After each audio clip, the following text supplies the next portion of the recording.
Go live. Da, da, da, da. Think this should not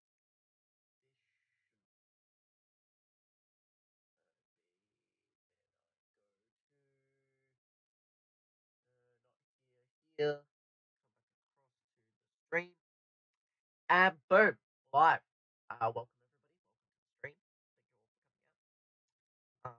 Today we're actually going to turn it back a bit. I figured we were going to do Far Cry 5, but then my thumb fucking swelled up like shit, so I can barely actually move my thumb properly. So what we're going to do today is on my Streamlabs we have two things. One, we have a media share,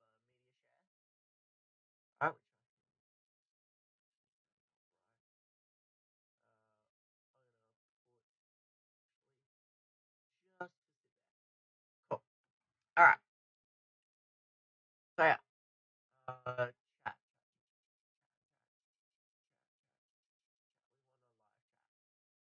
There we go. We need to bring you back. Yep. Nope. I clicked this one. Alright, so today we're doing we're chilling the stream out. We're actually gonna be doing, if you haven't checked, coloring pixels. So we're gonna try and complete this whole book. This is the isometric pack. Let me just make sure my settings are right. Yep. Alright, yeah. So what I've done is because night mode. Ooh,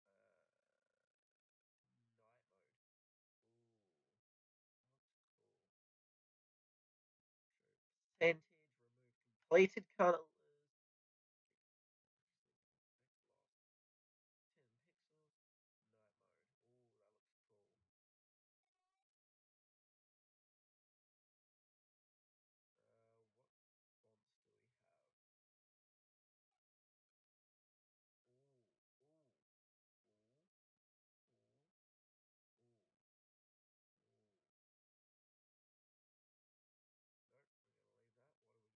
night mode. Ooh, that looks cool. No. No, no, no, no, no, no. We're going back. Hey-oh! So yeah, what we're doing today is we're going to be doing 4, 8, 12, 16, 20 different art pieces. So yeah, we're just chilling the stream back. So these are all isometrics. So if you start tripping balls, I'm sorry in advance. And I got copyright claims last night. Yeah, fun. Yeah,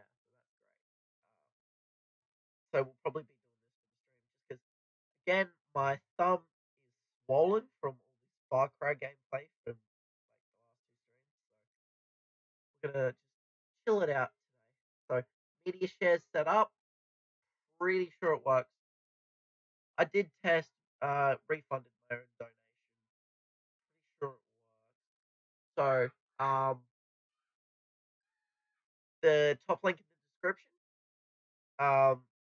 that's the donation link. So what you can do is you can donate any amount. The minimum amount to actually send me a video is $1.48 Australian.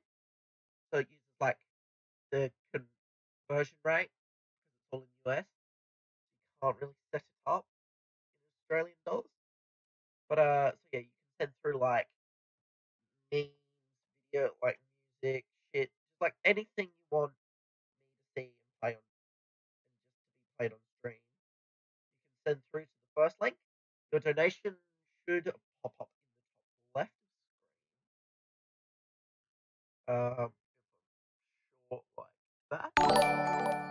Right, that's your donation. You're gonna attach a message.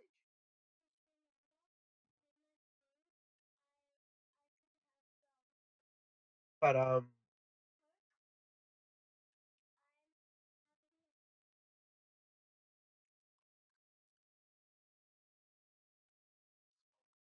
but I don't think I'll be able to actually read your messages.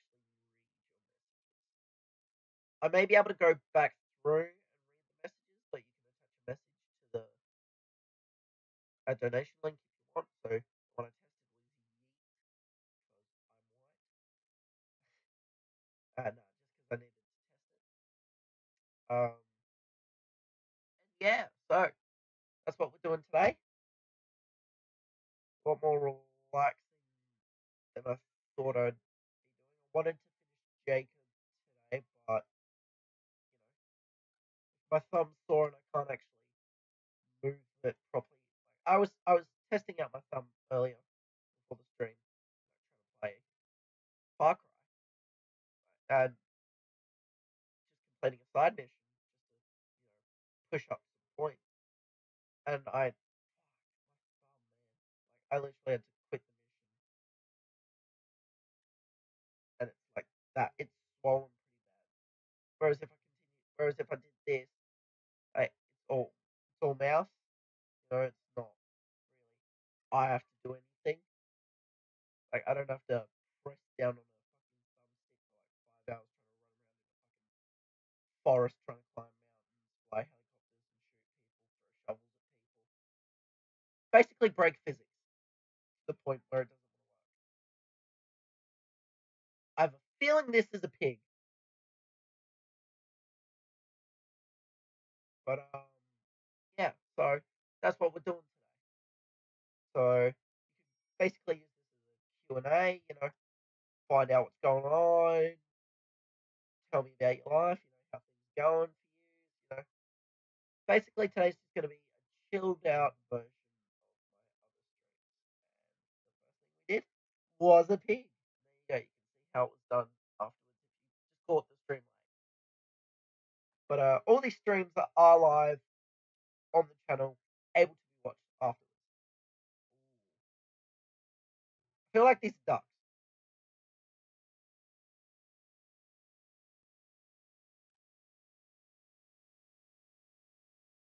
Some weird looking ducks.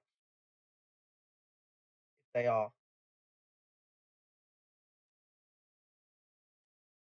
Um, yeah, as you can see, I got a percentage really. Yeah. Donation goal's still on the bottom. Hasn't moved a fucking millimeter since I started charity streaming. I mean, yes, it looks like it's moved now, but that's because of the test donation I just did on stream. So that's actually not in my account. What's going to happen is your donations have to be done through PayPal as well. So your like bank cards and shit aren't unlocked because I need to have a certain following. So like at the end of the stream, if your meme doesn't get played, what I'll do is I'll refund the money. Alright, not even just a meme, just like if your video doesn't get played by the end of the stream, I can see like my queue, like and everything. Currently, oh wait, there's nothing in queue, nothing on stream. Just chilling out. So yeah, we're here to just chat, have a good time, and just enjoy the stream. Because past few days have actually been pretty hectic, even off stream. Like I've got a busy life most days while I'm trying to do stuff like record. That's why I don't get videos out that often. But even off work and shit, and actually trying to record, like doing streams, recording for you guys, like I think it's all the fun of just being able to do shit that like I never used to be able to do. Like, I mean, look at it. I'm sitting down, I'm streaming for like a few hours a day, just having a chat with some nice people, and actually kind of fun. Like, it can actually sit down.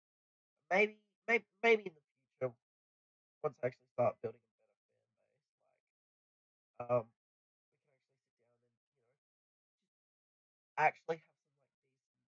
streams and chats and shit. Like, I know that content on YouTube is hard to come by right now, but that's shit. That's life.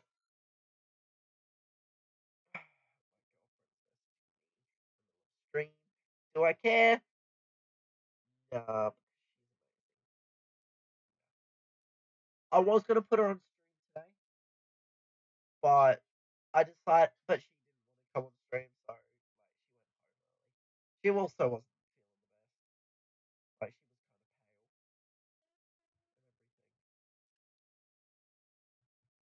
of pale and everything. So yeah, she was gonna come on stream. Hopefully one day I can actually pull her. Hopefully tomorrow I can pull her on stream. Ooh, that'd be fun. I'll try to convince her to come on tomorrow's stream.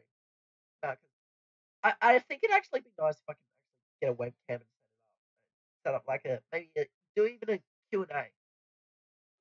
Live stream a Q&A with me and my girlfriend. Ooh, that's a good video. Actually, you know what? So the idea.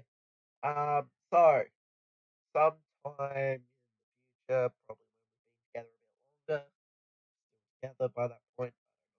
What I want to do, what I'm gonna do is I'm gonna put out a tweet. Uh, Follow me on Twitter at P15. Pretty sure. And what I'll do is on that tweet, I'll ask your guys, like you guys, for questions for me and my girlfriend to answer. And what we'll do is we'll sit down and we'll answer some questions. So that way, as long as they're not dumb and retarded questions, basic shit. Not dumb questions like have you? Like no questions of like intimacy and shit like that. English?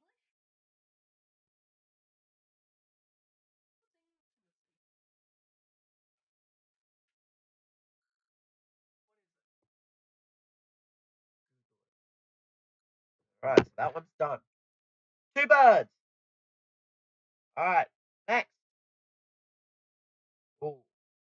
Before we actually go into it, take a ping at what you reckon it is. To me, this looks like a weird fucking cake. Oh, that's a tower. Well, to me, no. But to me, like, look at it. That looks like dollops. This looks like a huge weird candle. To me, this looks like a cake. So yeah, the further along the packs we go, the worse it gets. The more, I'd say, complicated the get. Like, the sizes get bigger, the more colors there are. But like, this is a DLC pack, so all these packs, there's, I think, 5 packs I think you can do straight away in this. Like, I used to do this as a side thing, it's a cake tower. Or is it a tower cake? But yeah. I used to do this off stream after a recording just to relax because streaming for me, like not streaming, recording for me was kind of stressful considering I was fitting it in with schoolwork, part-time job. I had a difficult. It's a cake tower. I had a difficult time recording. It says you've got no viewers. But actually sitting down for like an hour, after recording, even like after streaming, some days, like I'd say the first few days, because I was so worried, like I wouldn't get any views, nobody would come watch my streams. I'd be sitting here talking to myself for like fucking hours on end, but I'm actually getting views now, and it's kind of nice. Which is actually also surprising that I check my analytics. I'm getting more views after the stream and more watch time than I am actually on the stream. All I need to do is hit 1,000 subscribers and then I can start making money off this shit. Will I hit 1,000? Probably. Unless I somehow make my channel blow up.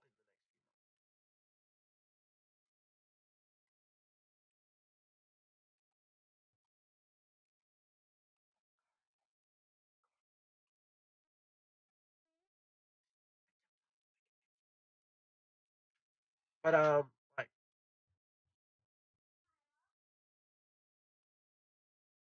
I mean, for me, YouTube, it's been a hobby more or less on the side of everything I've done. I mean, like it's fun being able to do this sort of shit. Be able to sit down with you guys, just have a nice.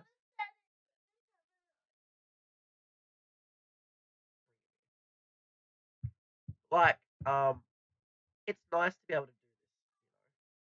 Now, my dad, he doesn't really approve of me doing YouTube.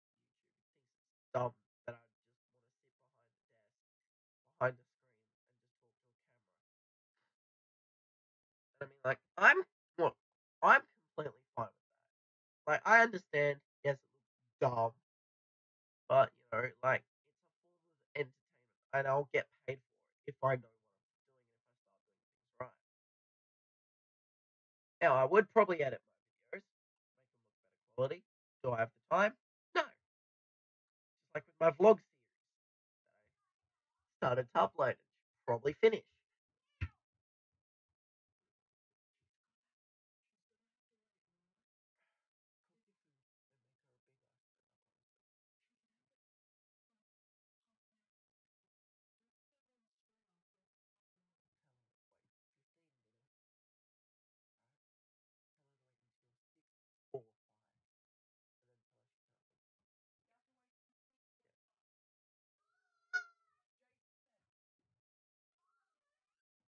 But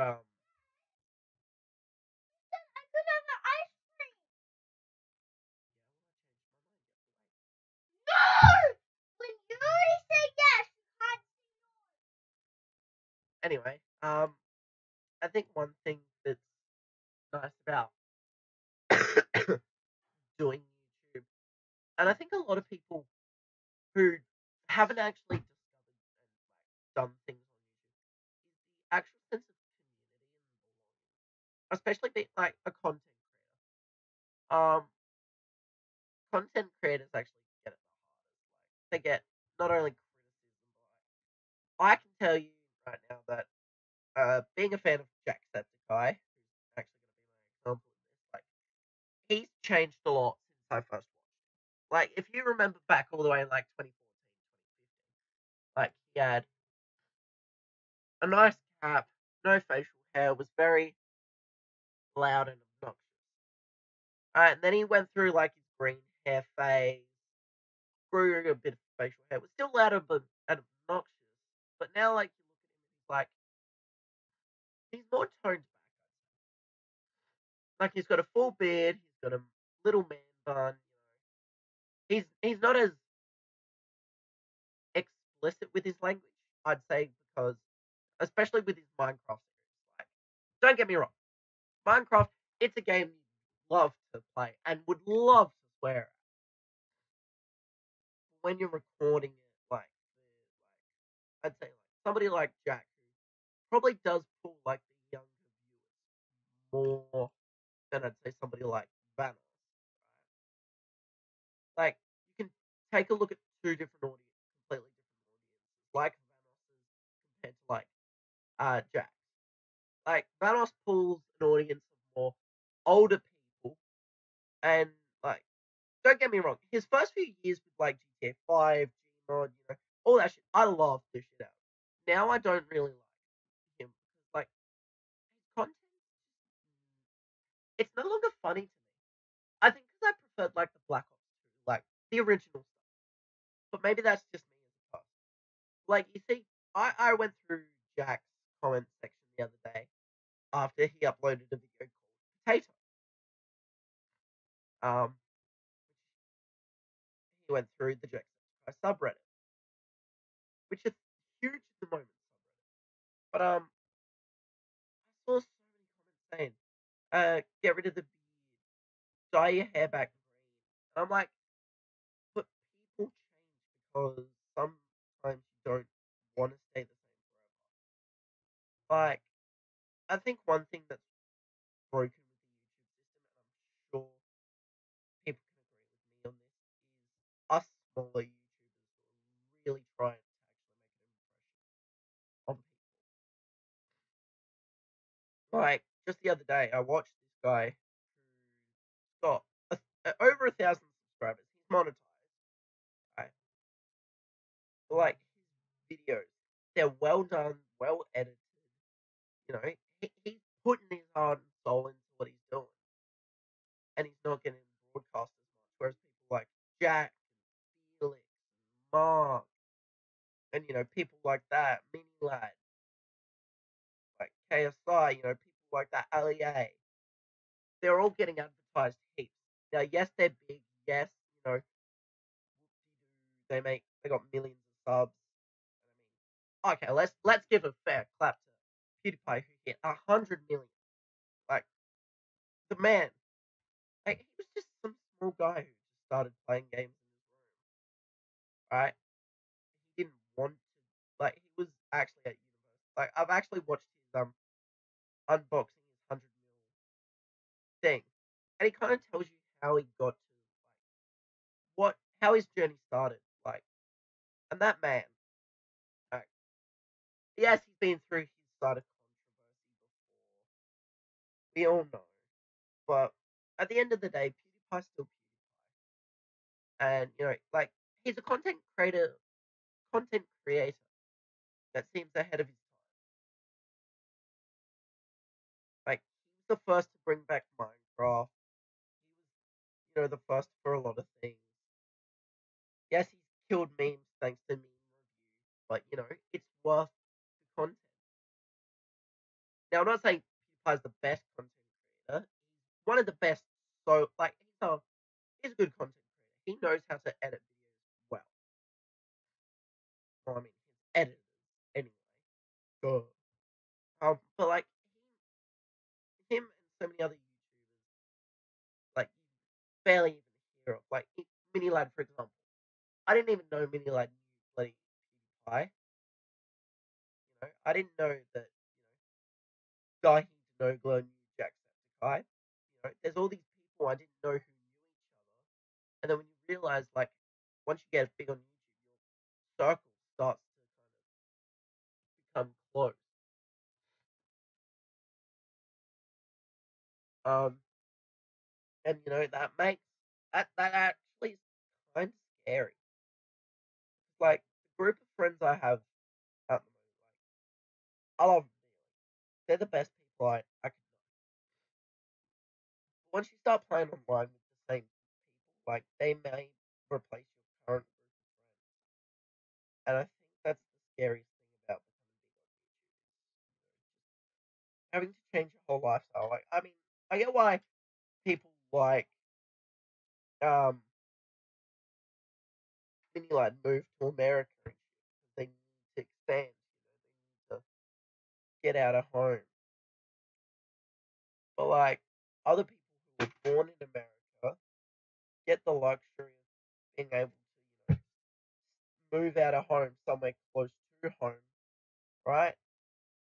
And then they can have people that they can trust to do the things that they would do. Now, I'm not saying that we should try and riot on YouTube for all the content creators,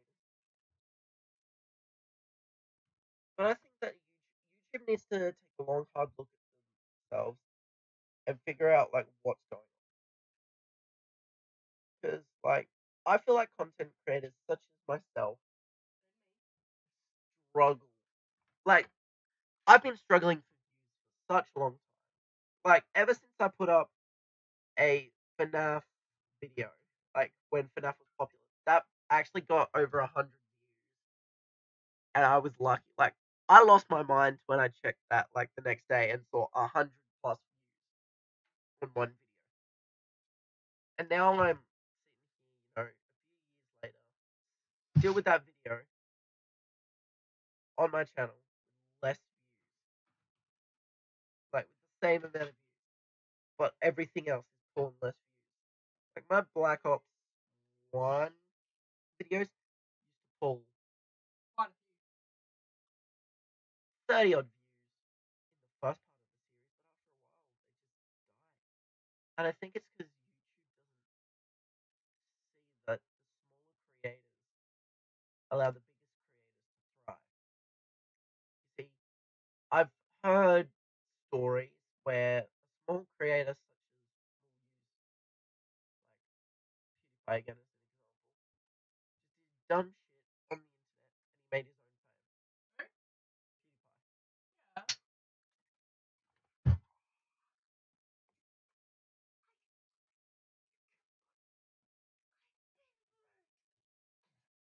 But some other creators, they got theirs through like shout outs and shit like that. Like they got famous because of big people, like semi big channels getting shout outs. You know, the anyone who was a part of Banos' crew, like Mini Lad, Terrorizer, Dahi Denogla, fucking Wildcat, they've all copped their fair share of fame and they've all copped their fair share of shit. Like Wildcat, when Fortnite became really popular, he took his channel on the Fortnite stage, and you know, showing that shows that if you do the same content for such a long time, when you change, your audience isn't gonna like it, and that's what I'm afraid of. Like, I like the content that I do now, but I have so many ideas. Like, it's insane how much I want to do with my channel. No, it was a military turret, but like even now, like I'm just looking through my channel. I got 28 subs. All right, I'm looking at all like my videos and shit. All right, I'm like vlogs were getting about 10 plus views. Fortnite got 10 views. One game. Killing Floor 2 got 36 views. My channel update got 29 views. My channel trailer's got 113 views, which I didn't even know. You know, my Black Ops gameplays. Like first one, 38 views. Second one, 60 views. Third one, 41 views. You know, my Scott Games, thank you, Image Secret, from 4 years ago, has 134 views. Like, I used to get good views, and then, like, after Black Ops campaign, episode 1, Bay of Pigs, 10 views, 10 views, 3 views, 4 views, 7 views, and then I get 11. Then I get big views, big views. Overwatch montage that I edited, 15 views. You know, Black Ops 4, 6 views, Black Ops 4, 6 views, 6, Rainbow Six, 9 views. Update, vlog, um, update, vlog, all like around 10 to under 10 views, right? And then you got like my videos before I started streaming. So they've got like day one of this stream was like 19 views. Um, day two, 13, day three, 11, day four, 8, day five, 7, day six, 10, day seven, 3, day 8, 2, day 9, 11, day 10, 8, 11, 7. Like there's a lot that are actually that work for me. Like I can get the views. I think it's just YouTube not kind of wanting to help their smaller creators. Like us content creators who are like, trying to start out, trying to do well on YouTube. I've heard it in like subscriber milestones how I got to this point, why I'm so lucky and I sit there and I'm just like, I want to hit that point where I can be comfortable with my audience. Will I ever get a YouTube play button? Probably not. Not in my lifetime. I mean, the content I put out, it gets views. Maybe it's just me rewatching some of the videos. Maybe sometimes it's just other people watching the videos.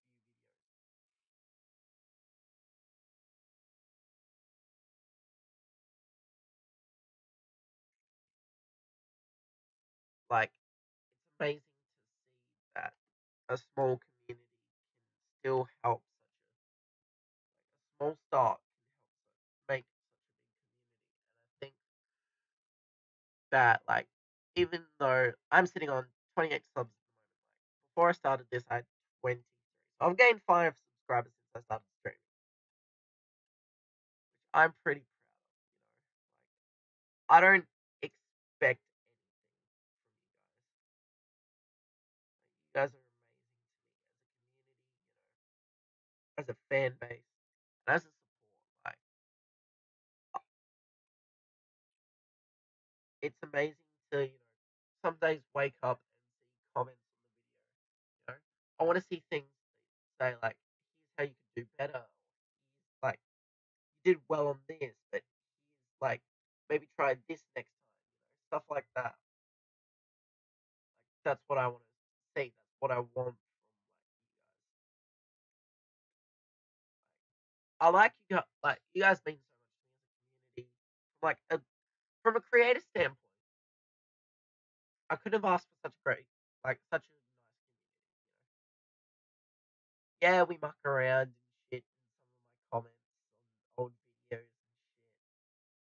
But like at the end of the day, you guys still come to watch the content that I put out. It's not always going to be the best looking content, but at least it's maybe it could be a video of mine that passes a bit of time. Rewatching one of the old charities, one of these streams. It could pass the time on your day or something. Just help you out.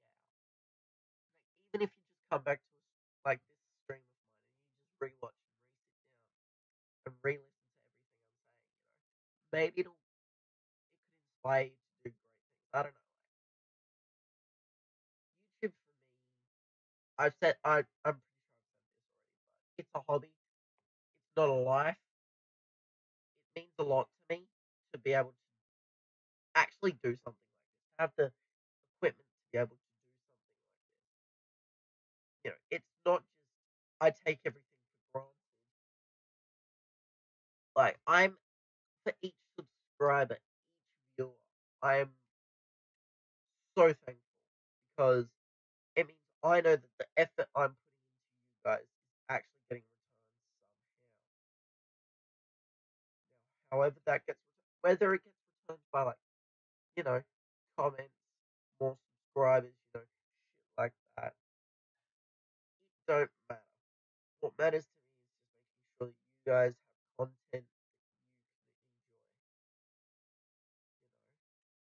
That's all that matters to me. So even if my content,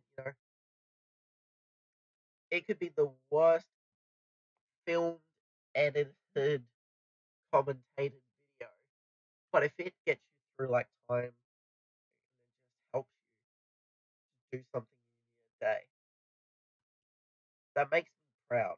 Not as a not only as a person but as a content creator, knowing that my content, even though in the condition it was absolutely horrendous, and I still put it out, even though I don't like it. It's something that it's a feeling that I've never actually felt before. Being able to come out, sit down, talk to you guys for hours on end.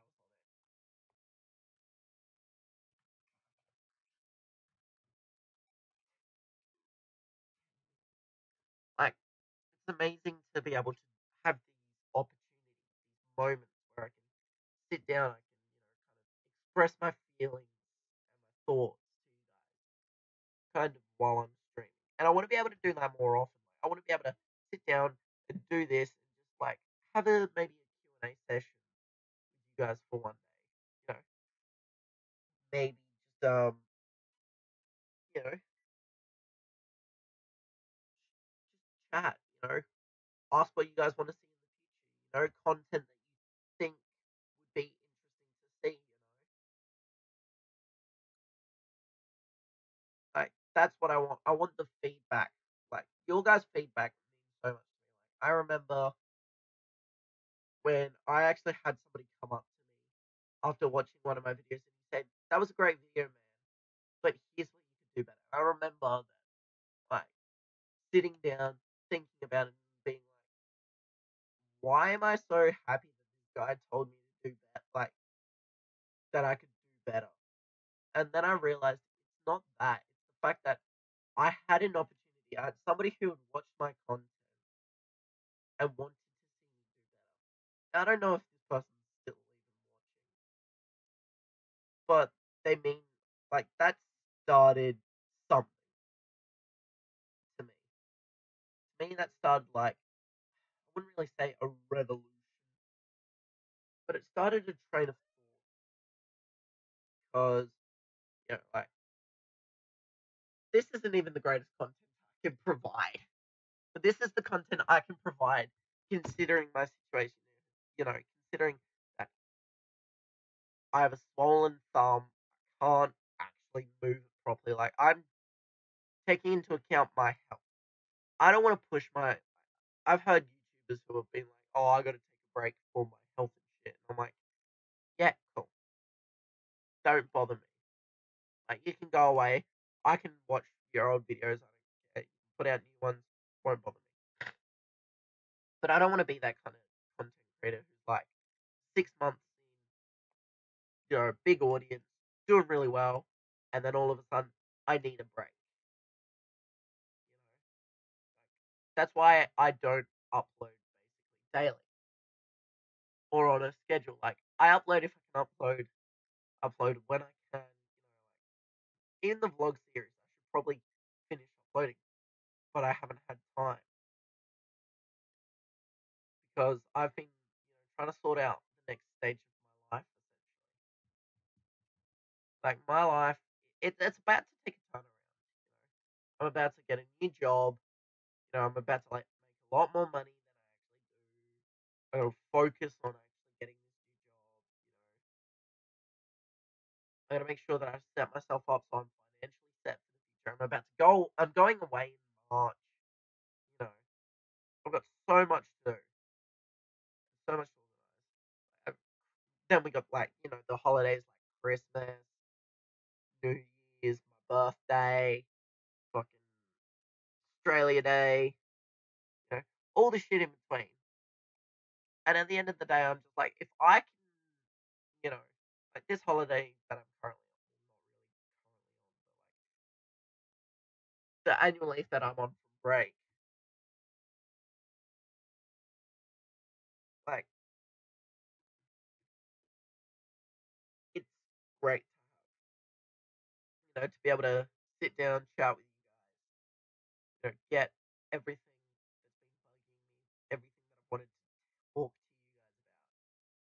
guys about out live instead of just to a camera with no one to respond to. Like I like response.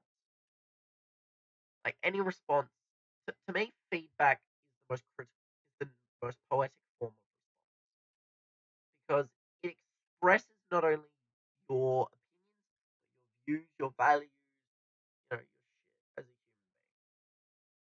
It's like a comment saying, well done with the video, but if you try adding this effect at, say 7:02 in like a 15-minute video, right? Could have made the video a bit better. Like that's an example of feedback that I'm willing to take on. More vlogs. I definitely want to do more vlogs. I'll probably vlog the Bali trip. Now I'm going from the 15th of March, looking at the 27th or 28th.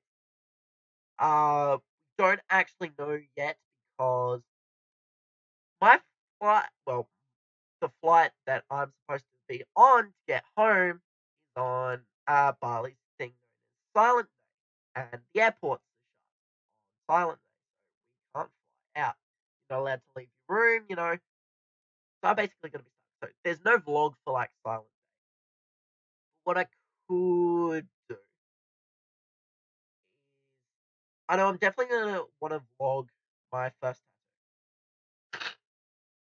I'm probably going to vlog most of the trip, not there. And I'll probably vlog at the airport, vlog on the way, like to and from Bali, and I'll probably vlog like the landing, getting into the hotel, some of the shit we actually do.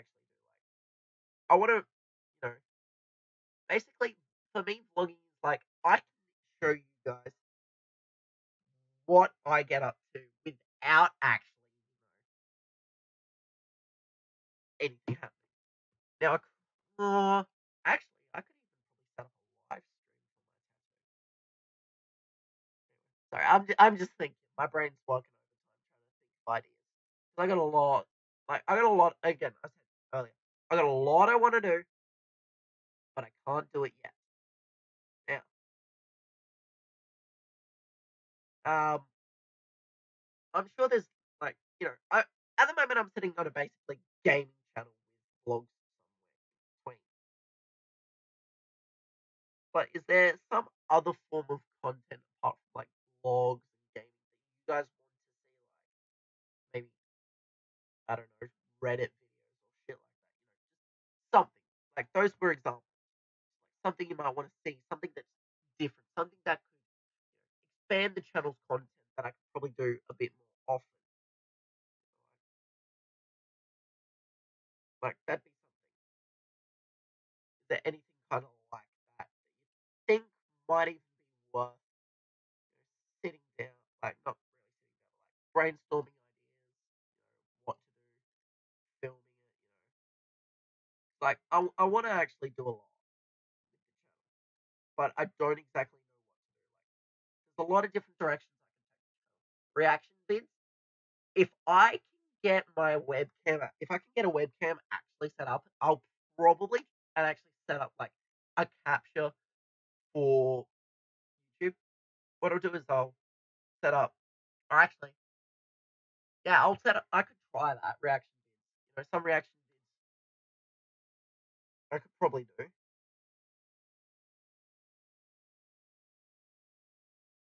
I was even thinking about, maybe hitting up the old friends and doing a try not to laugh around the friend group like thing.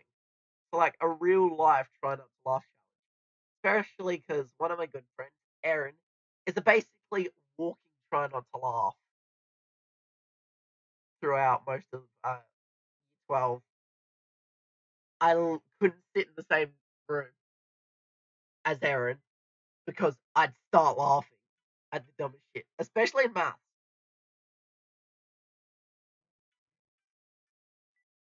Like, yeah.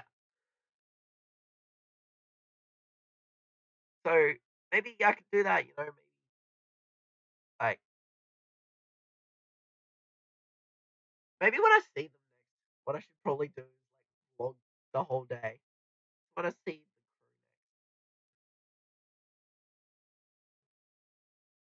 You know what, fuck it. Let's do it. They actually said to me, towards the end of the year, they said when we reunite, I bet you that I'd actually come in vlogging the trip, like vlogging the thing. And I'm like, you know what? They're gonna stereotype me like that. I'm gonna make their stereotype come true, just for the meme. So can't wait.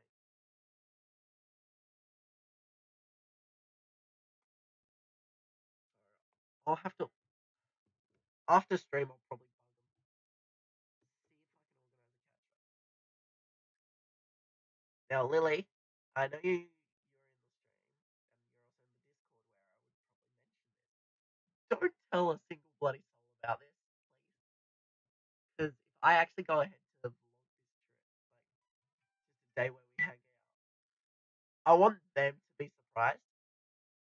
Now, if I can, I actually want to get a GoPro for more actually vlog with you guys in the car. Ooh, that'd be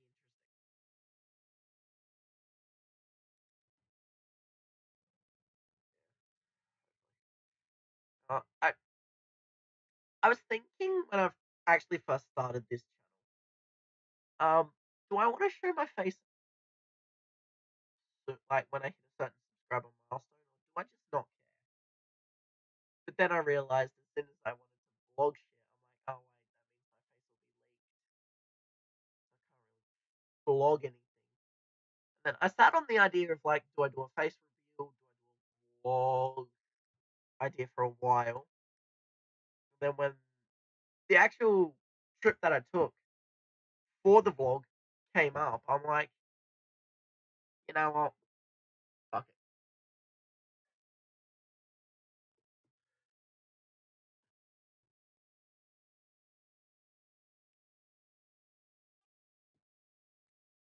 I'm like, people that are subscribed to my channel know my face anyway. If there's subscribers that have never seen me before, what do you do? I'll just add a, hey, by the way, if you're a new subscriber, here's my ugly mug. Um, so I just went ahead with the actual vlog instead of waiting. Kind of doing something like what's his name, Smitty did, where he just hid his face off camera for a while, and then he actually did a face reveal.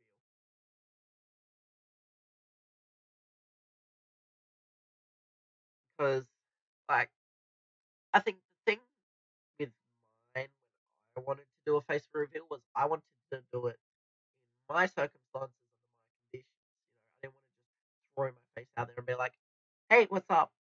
Like, if I was going to do a face reveal video, I wanted to do it kind of like, um, I don't know, but if you guys have seen Swagger Souls, like when he's been doing face reveals and shit, like you can actually only see his like eyes and stuff like that, and it's actually gold the way he's edited it. And I cannot find this fucking last 13. It'll probably pop up later.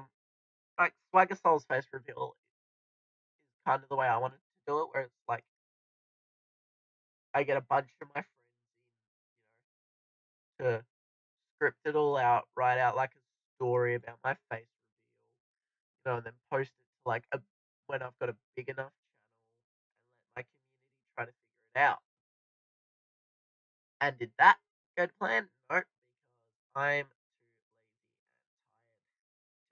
too lazy and tired to actually do it. To actually sit down and actually plan that out would have been ridiculous, and the amount of time, effort to shoot everything. I just didn't have the time. Plus, I need to sit down, edit the video, then I actually wait for my community to grow.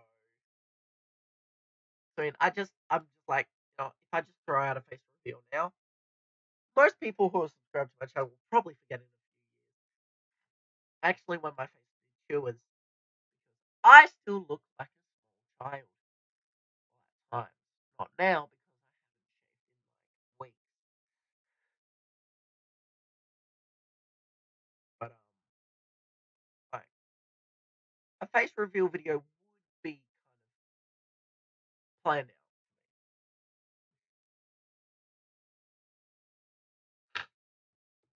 because it would have been amazing to see how that went down. Will a face reveal video like that ever see the light of day? Probably. Uh, and another thing I'm probably going to tell you guys while I'm still here. I'm probably going to do this charity stream this kind of charity streaming every year. So I've decided that September from September 1st to October 1st. Like this is just a test. I'm just doing it for 2 weeks. But as of I think 2020, I'll be looking at doing a charity stream from the beginning of September to the beginning of October. So throughout the whole month of September, I'll be taking donations. Goal probably gonna lower it a bit. I mean, 1,000's a pretty high goal for my first charity. So what I'll probably do is I'll lower it to like $300. Like, if we can hit $300, that's amazing. Like on my Facebook charity event. Oh, there it is. I've raised $124 in almost 3 months, and like I've got a very generous group of people on my Facebook. I was just lucky that I had people in places that I knew that could talk to other people, try and get them on board. Random strangers out on the street, at the footy, at like social events, posters and shit I'm putting up everything. Like I was putting everything I could into this one, but then I'm just like, I don't know how it's gonna go, so I decided to tone back what I was doing. Should I have toned back the goal for this one? Probably. Will I do this again? 100%. This has been the most fun I've had on YouTube. Like, just the most fun I've had doing anything. Like recording the videos for you guys. Like Far Cry 5. Like you can hear me dying of laughter because of some of the moments like in the game. Like that's the fun about recording videos. Like you guys, I get these opportunities to absolutely keel over dying of laughter. Whereas in live streams, you can actually hear me dying, and I don't have to actually cut out anything. Like, I'd like to actually be able to do it. That's a boathouse. That's one fucking weird looking tree for a boathouse.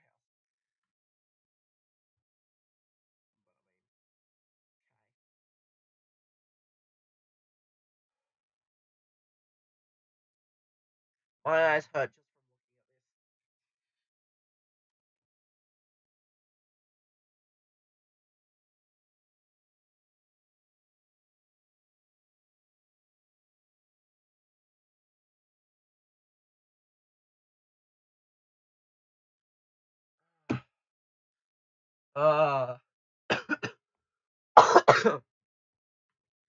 This is what only number 5 out of 20.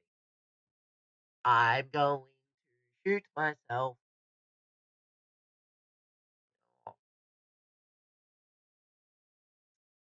Even though like I say like I'm gonna shoot myself and shit like that, and I hate myself because I'm torturing myself on stream.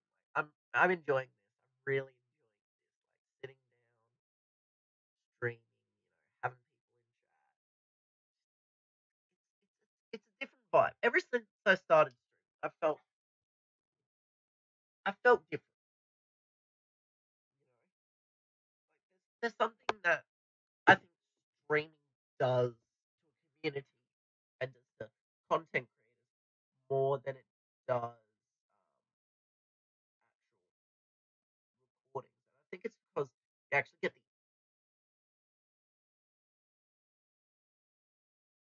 interactions. Actually, I'm gonna have to do this section by section because this is going to take forever if I do it color by color.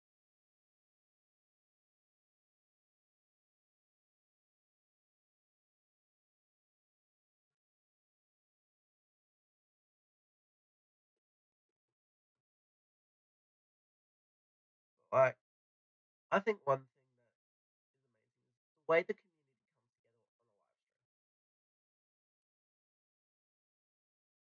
a live stream. Like, if you look at, I'd say Mini Lads meme stream for example, he has a community. He has a subscriber base of 5.7 million people. Now he calls himself their father because he's been given a nickname known as Mini Dad, and that's appropriate. I kind of find it funny being a father to 5.7 million people, let alone he has no actual children. He just has a bowling pin, a giant cardboard cutout of a bowling pin, 28 giraffes, and 2 dogs. Yeah, but his fan base, they raised enough money for him to go to like Africa and shit to build wells, like hand drawn water wells. Just think about that for a second. Hand built water wells. He went out of his way to build hand built water wells by raising money for the thirst project. Now this man's insane. He's sitting there watching fucking memes through media chat, and people are donating like thousands of dollars to him. And I'm sitting here like, how the fuck can you donate like fuck this one guy who goes by the username of On the Gales, right? In that stream for the first project this year, donated $5,000 to the water crisis. If a lone person can donate $5,000 to one person, that's insane. If that's what a community can make like enough money to build four, five, I think it was 5 wells over in like South Africa, like Swaziland and shit like that. That's amazing to me.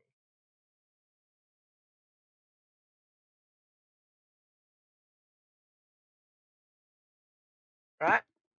If that community can build that much money, what do I have to do to get my community to do something like that? Like that community is insane.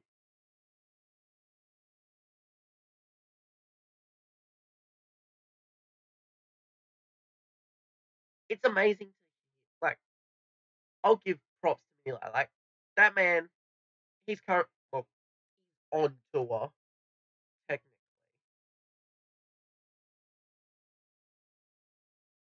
Like, this man raised money for the water crisis. You know, he's raised twice, and he's gone out. He's actually held his word. He's actually done what he said he's going to do. You know, he did a charity stream, and he ended up dyeing his hair purple, which turned out to blue. You know,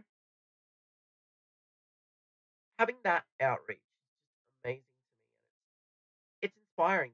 Why I decided to do charity streams, not only because like it was inspiring to watch his stream, but it was actually inspiring to be a part of a community that actually cared that much for an unfortunate community, like a community that doesn't get clean water, doesn't have access to internet, shit like that. Like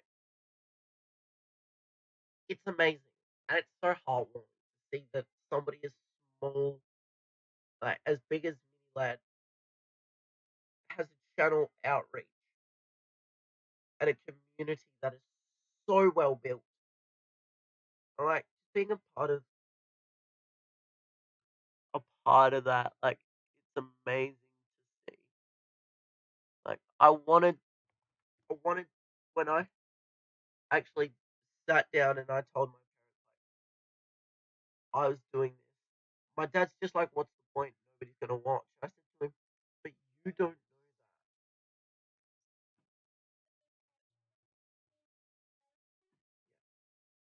that, right?" Like my dad said to me, "You're not gonna get anybody," and I said, "You don't know that. Like I probably won't get donations, but it's worth the shot. You don't know until you try. Like community outreach can be amazing sometimes,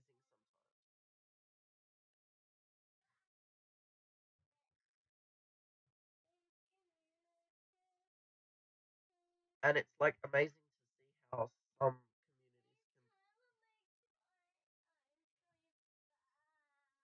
can, and it's like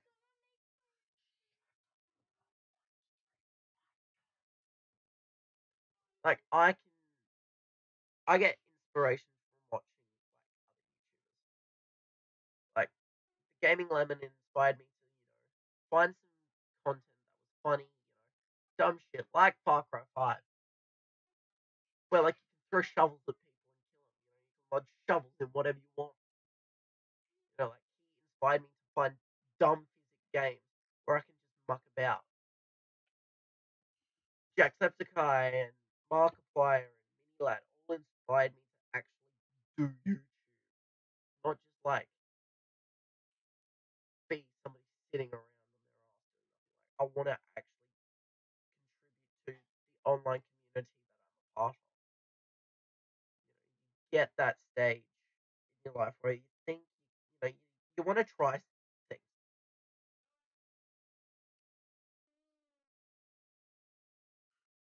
and it was amazing to actually sit down and have that opportunity.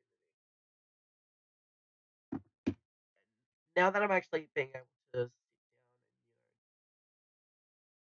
organize my like talk to a chat that can actually respond, and do things.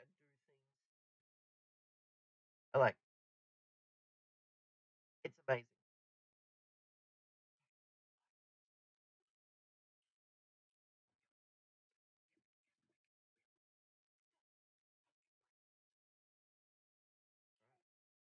Like communities can do so much.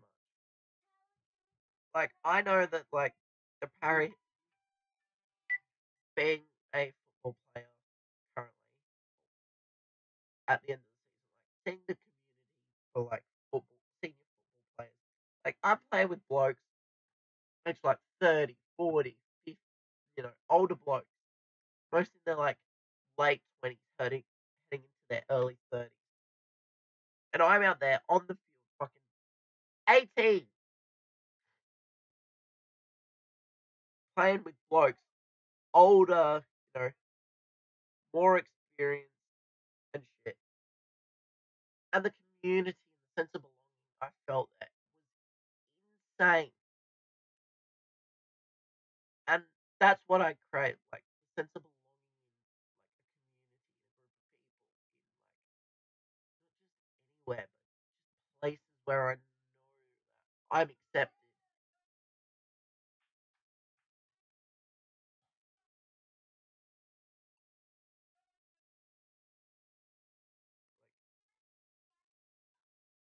crazy.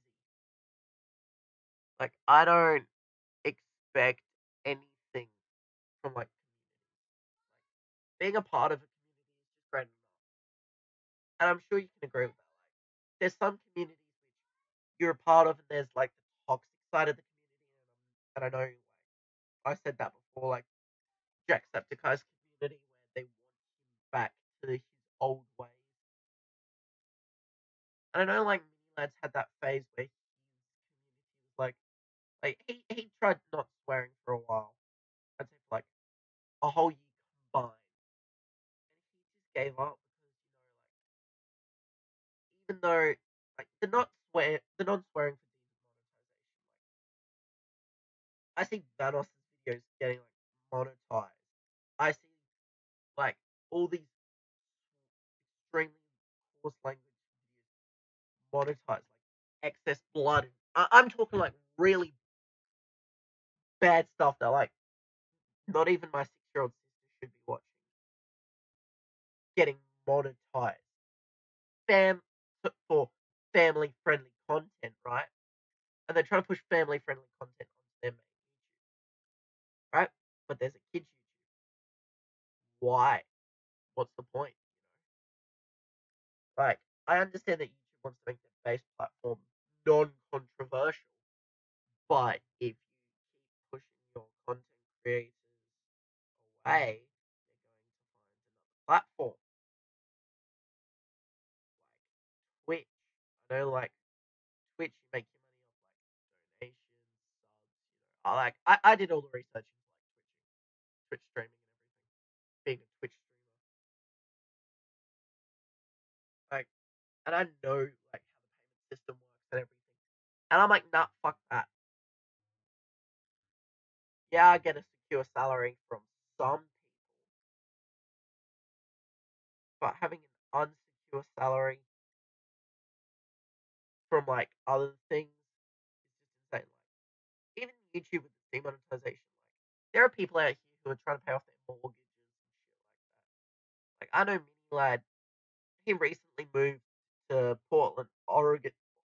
Yeah, Portland, Oregon, because of the demonetization. He couldn't afford his house, he couldn't afford his Ferrari, so he had to move. He used to live in this really nice, really big place. Why he moved out of LA? A, demonetization because he couldn't afford it. But B, because he didn't have the creative freedom. And LA, apparently, from what I've heard from Mini, is a very toxic place, especially YouTuber wise and content creator wise. That's why everybody goes to live in LA. But if you're somebody like Brian Terrorizer or Dahi Nogla, right? You live in like Northern Ireland. You don't want to go to America. You're happy where you are. I don't even know where Jacksepticeye is. I'm pretty sure he lives in Ireland still. Like, it's amazing to be able to travel to these places.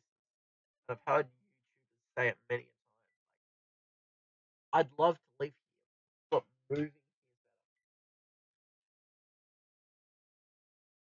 better. And it's something that, you know, like, I'm sure YouTubers could afford a lot of flashy shit if content creators,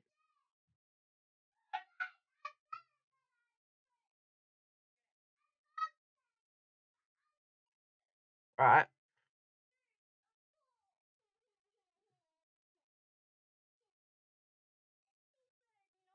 Bring me, tell him I want to see him. Like YouTube, for the most part, it's not really toxic. It's hard to get into at this point. You got Minecraft coming back. You got Fortnite 9. You got Borderlands 2. You got Call of Duty Modern Warfare. I'd basically call it Modern Warfare 4. The fourth Modern Warfare game, even though the first one was called Modern Warfare 4. Like, you got all these stuff happening on the internet. And what are we supposed to do? We can't make content around it because everybody else does. You got people like PewDiePie playing Minecraft. You got people like Noah J456 covering like Modern Warfare.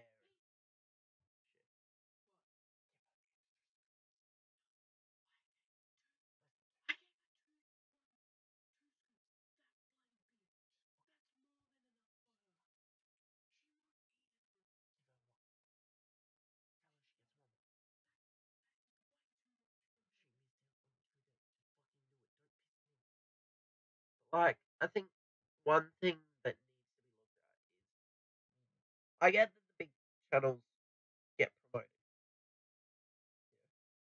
Little channels need their viewers and their watch time and shit. So how can a community as small and as simple as us make a big impact is the question. And that's what I'm gonna leave you guys with. How can a community of subscribers uh push and band together to get things changed for say the smallest community? Like myself, like I've been copyrighted 3 times in 2 streams.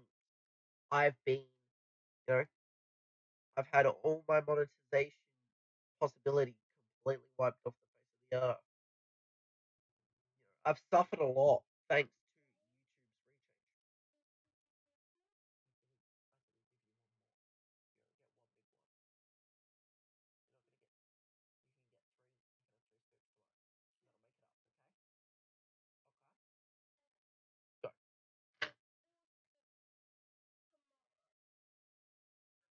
Right? And like,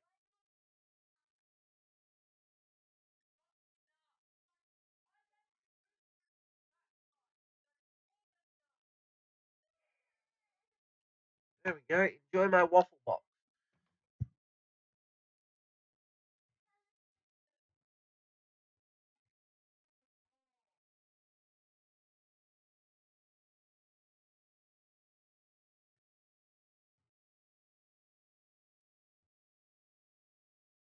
Like,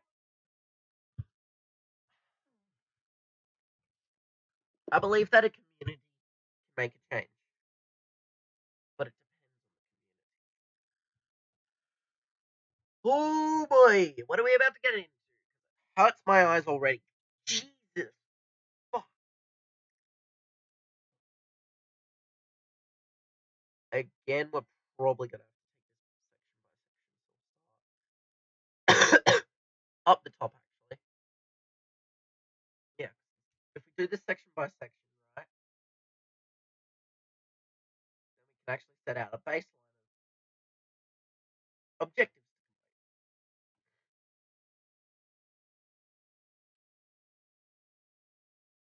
I think one thing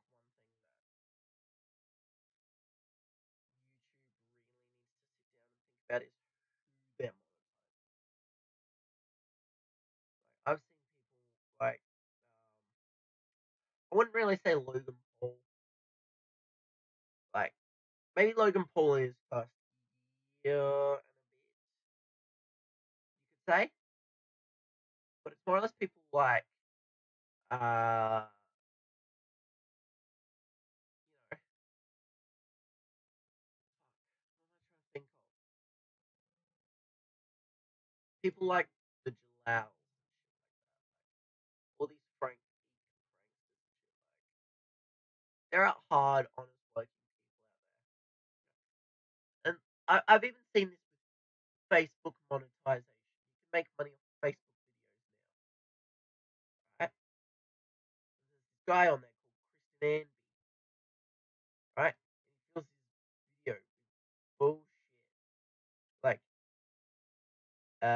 free essay writing site, right?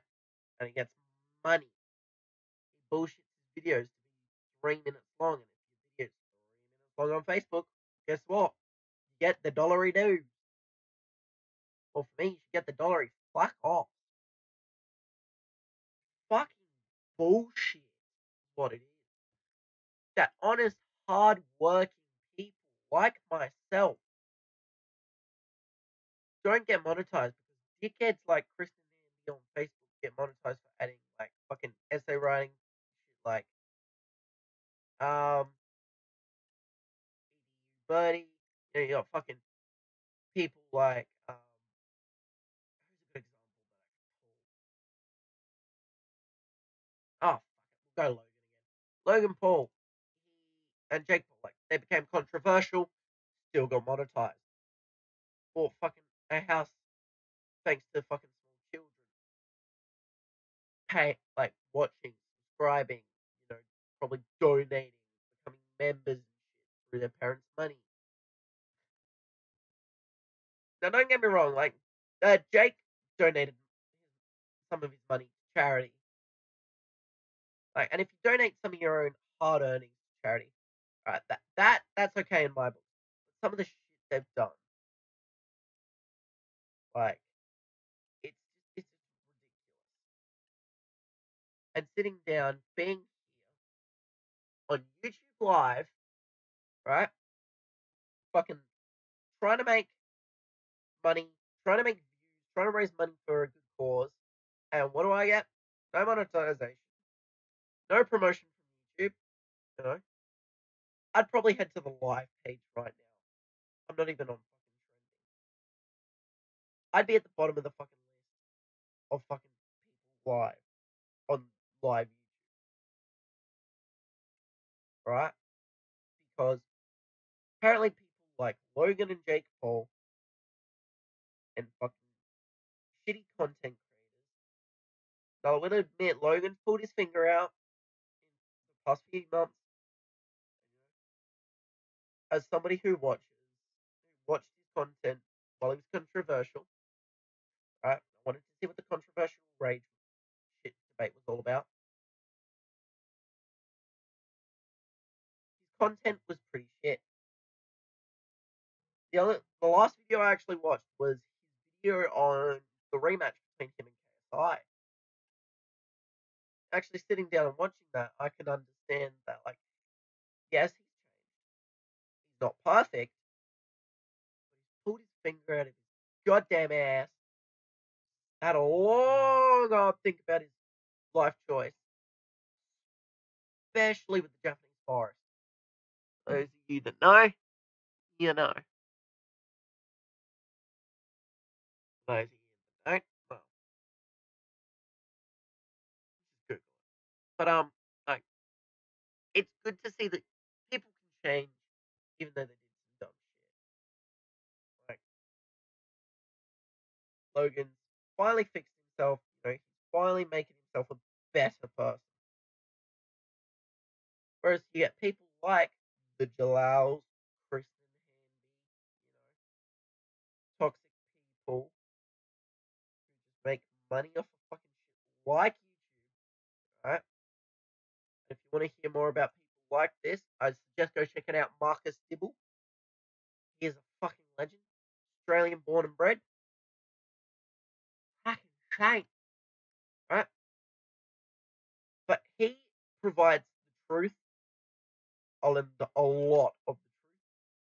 truth to like expose, basically exposing the people for who they are. You could basically say like, he kind of pulls them into a reality check. He basically checks their person, talks a bit of shit about them, but he shows you what they actually do and how like they treat their fan base and everything. Right? Now I know he's a bit of a piss take, but I mean, who doesn't love a bit of a piss take, guys? Come on, take the piss out of somebody. It's pretty funny. Gotta admit. But this guy does it actually well. Like he's not here to mess around. He's here to state the facts, state the truth. He wants everybody to know that if you're subscribed, like if you follow or know of this content creator, not to be a part of their fan base, and shit like that. So I definitely recommend checking him out. Marcus Dibble, on YouTube. Just check out some of his content. Like he'll kind of show you what they do, like what he does, and especially his, I think it's rice gum one. There's one of them where he just absolutely murders anybody. Like he murders them basically. Like at the end of everything, he tells them to respond. He's only received 2 responses so far, and he's called out a lot of people. Right now, yeah, he may act like a bit of a dickhead and all coked up and shit, but in the end of the day, it's just a fucking ruse. Like, I'll fucking act if you want to even call it. That says like, yeah, I'm taking the piss out of this person, but in actual reality, here's what they do. Like, here's their content. Here's what they do. You follow this person. This is the kind of content you're gonna get. You want that content? Fine if by me if you completely off yourself in the next fucking week. Fucking hate their content. Like you can actually see how they kind of I wouldn't really say abuse their fan base, but some people do, but like kind of exploit. That's what I was looking for. Exploit what they have. Now, me as a content creator, exploiting a fan base is disgusting. It actually makes me hate some of these content creators. Now, content creators like Logan Paul who have actually started to self-correct, you know, he's pulling himself back into line. He's working on himself. I respect that as a content creator. If you know you've done wrong and you start to change your action, I respect that. If you're a content creator and you don't respect your fan base and your community and what they do for you, you're just a sack of shit. And I hope you burn in a horrible fire. Like, I'm not even kidding. Some people out here, like even fucking people like Danielle Bregoli, Cash Me Outside, thinks she can fucking rap. Fucking, there's a small child fucking running around YouTube known as Little Tay. She thinks she owns the fucking world. Apparently, everything fucking costs. A bathroom costs more than a fucking Lamborghini. I bought this with 2 Lamborghinis. Bitch, how the fuck do you buy a toilet with 2 Lamborghinis? And then, you find out it's all fake shit by like Little Taste shit is fake. But like Danielle Bregoli's actually like a rapper and shit. But she can barely even string together a normal sentence without her fucking like fucking most rappers these days. I mean, like, have you heard the current state of like music? I swear to God, music sounds like everybody's having a fucking stroke, especially rap. The only person that doesn't sound like they're having a stroke is fucking Eminem.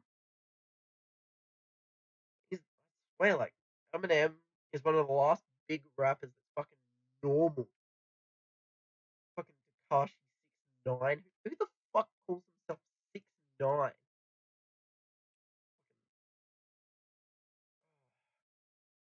Honestly, some of the shit going around on YouTube and in society at the moment really surprises me how fucked our modern day life is. Everybody was excited for technological advancement and if fucking the science people in the fucking past knew how this world was gonna turn out, they'd fucking set back our fucking electronics by years. I wouldn't be doing this. Does it matter to me? No. Prevent shit like fucking Takashi 6ix9ine fucking making music or fucking, you know, shit like these shit fucking content creators and everything. I'm all for it. The less of these shitty content creators, the more that people like me who work hard on fucking YouTube make content. I sit down and I'll scroll through YouTube for about a few hours a day. And in that time I probably see a handful of good meme compilations, memes by Grande, people like that. I'll see some of the normal videos that I'll watch probably by like Jacksepticeye or fucking Markiplier or shit like that. And then I come across the dumb shit. The shit that pisses me off in this world. The shit that makes me just want to fucking die. It's crazy, man. Like, I wish I was joking when I said I hate most of the stuff in this modern day society, like, but I'm not. Like, here's a good example.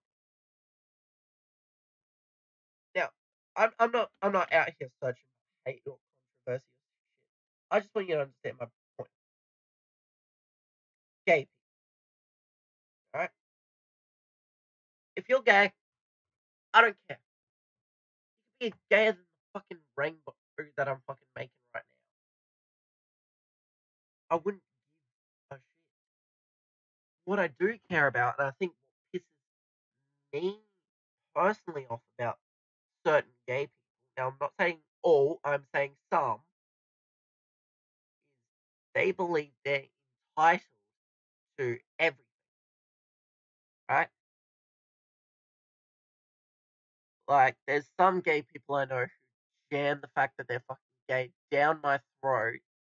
And I'm just like, yes, I get it. You're gay. I'm happy for you. But if you keep ramming the fact that you can't do this, because you can't say this because I'm gay into my face, you're going to find and learn very quickly that I will not like you as a person. Will I tell you to your face? Probably not. Why? Because I don't like you anymore. You don't deserve my trust. You don't deserve my respect. If you're going to keep jamming, saying that I deserve this because I am gay into my face, then you can deserve a punch in the face. I'm not saying I've actually punched anybody in the face because they're gay or anything. Like, it's not the fact that they're actually gay. It's because they believe they're entitled to everything. Like, my girlfriend's pansexual, right?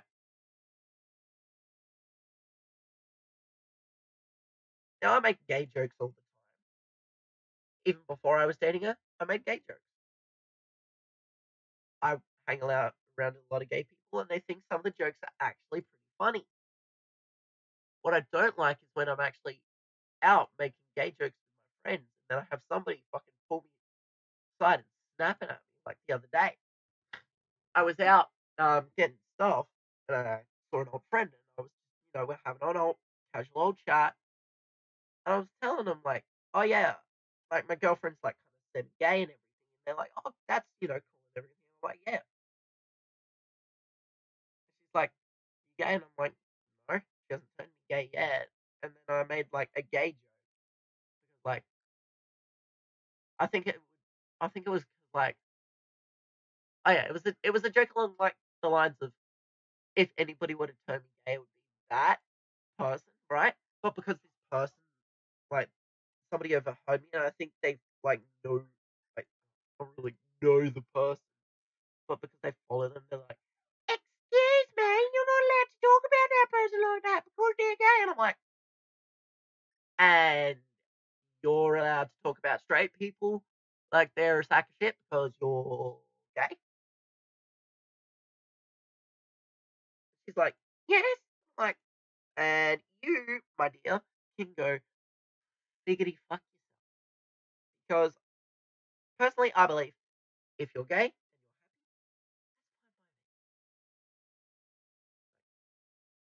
I've seen gay relationships.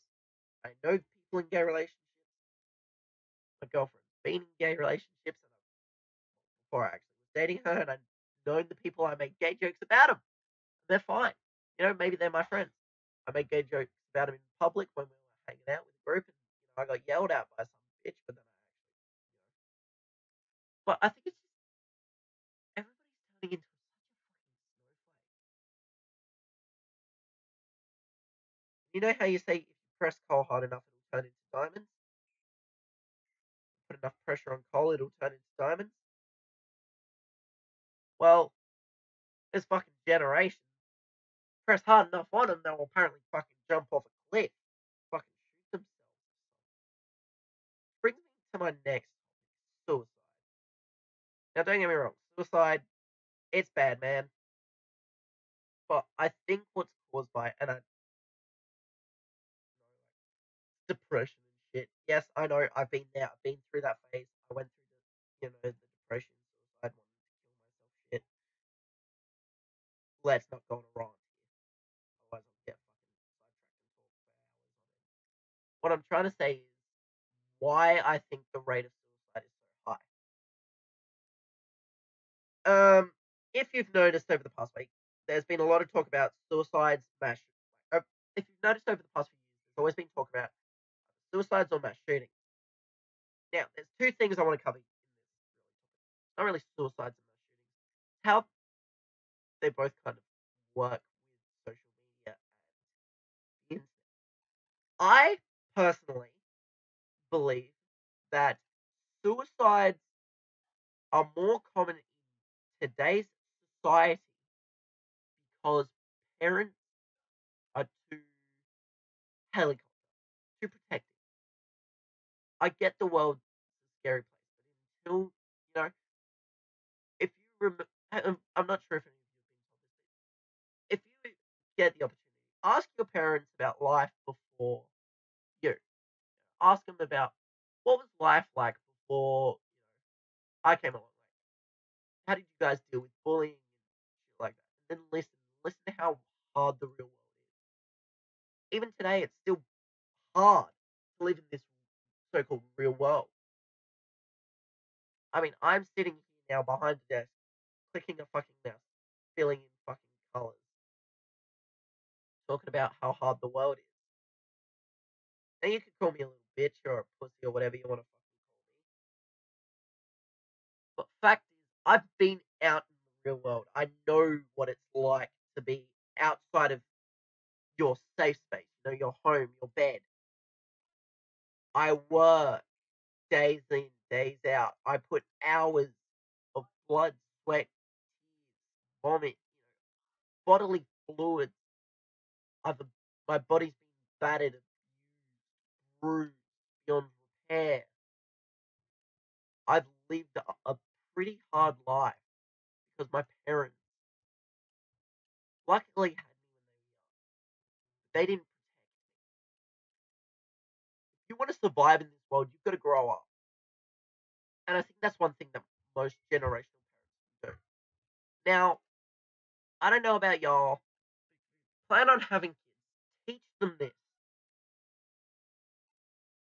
The words that they hear when they get bullied turn into fuel.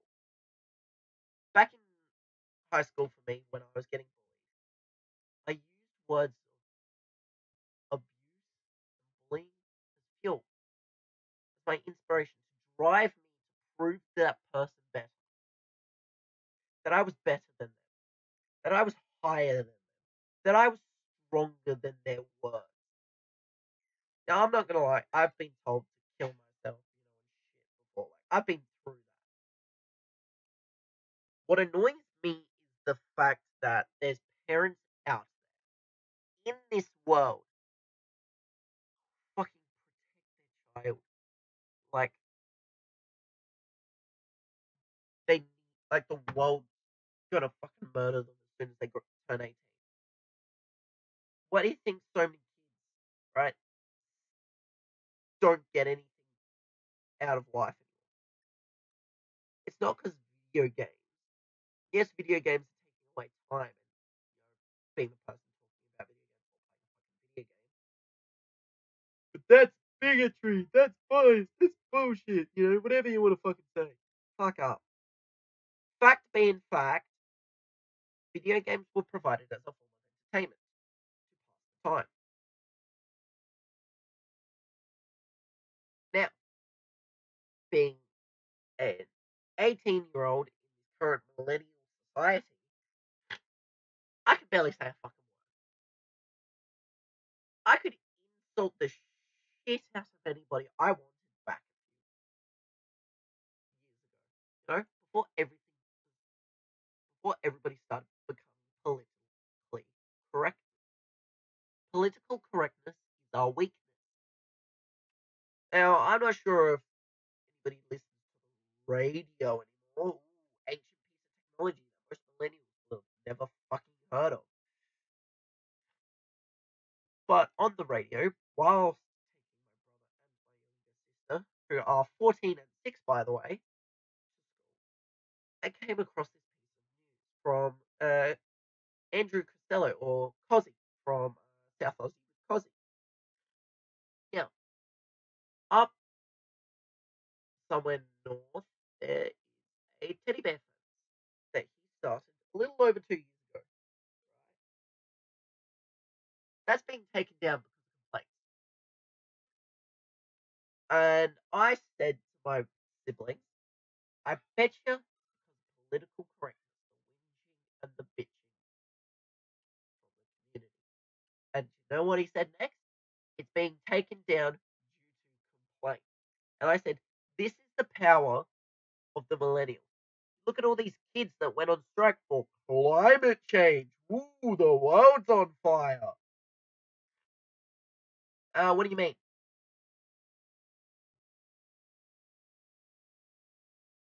I haven't seen any political correctness. I haven't seen shit. I've seen a lot of things in my life. The ice caps aren't melting. The polar caps aren't melting. Your fucking brain's melting. And you want to know how I know this? Because I've done the research. There are a lot of places in the world, and you can look at articles about climate change, right? There's places in the world where the water level has actually dropped, or even if it has increased, so millimeters, millimeters in like 50 years. So the fact that we're melting the ice caps and the world is on fire, as Bill Nye said,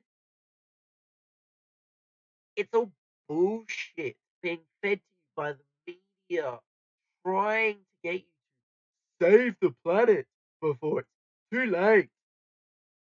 The world was always going to adapt, and it will never stop adapting.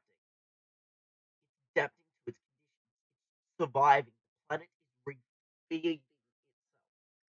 Whether we come across to a culling where we have to kill people to survive, to sustain the planet, whether we have to, cause a mass genocide like fucking Richmond Valentine tried to do in fucking what's it called? Kingsman. Whether we just have to, just take care with what we do.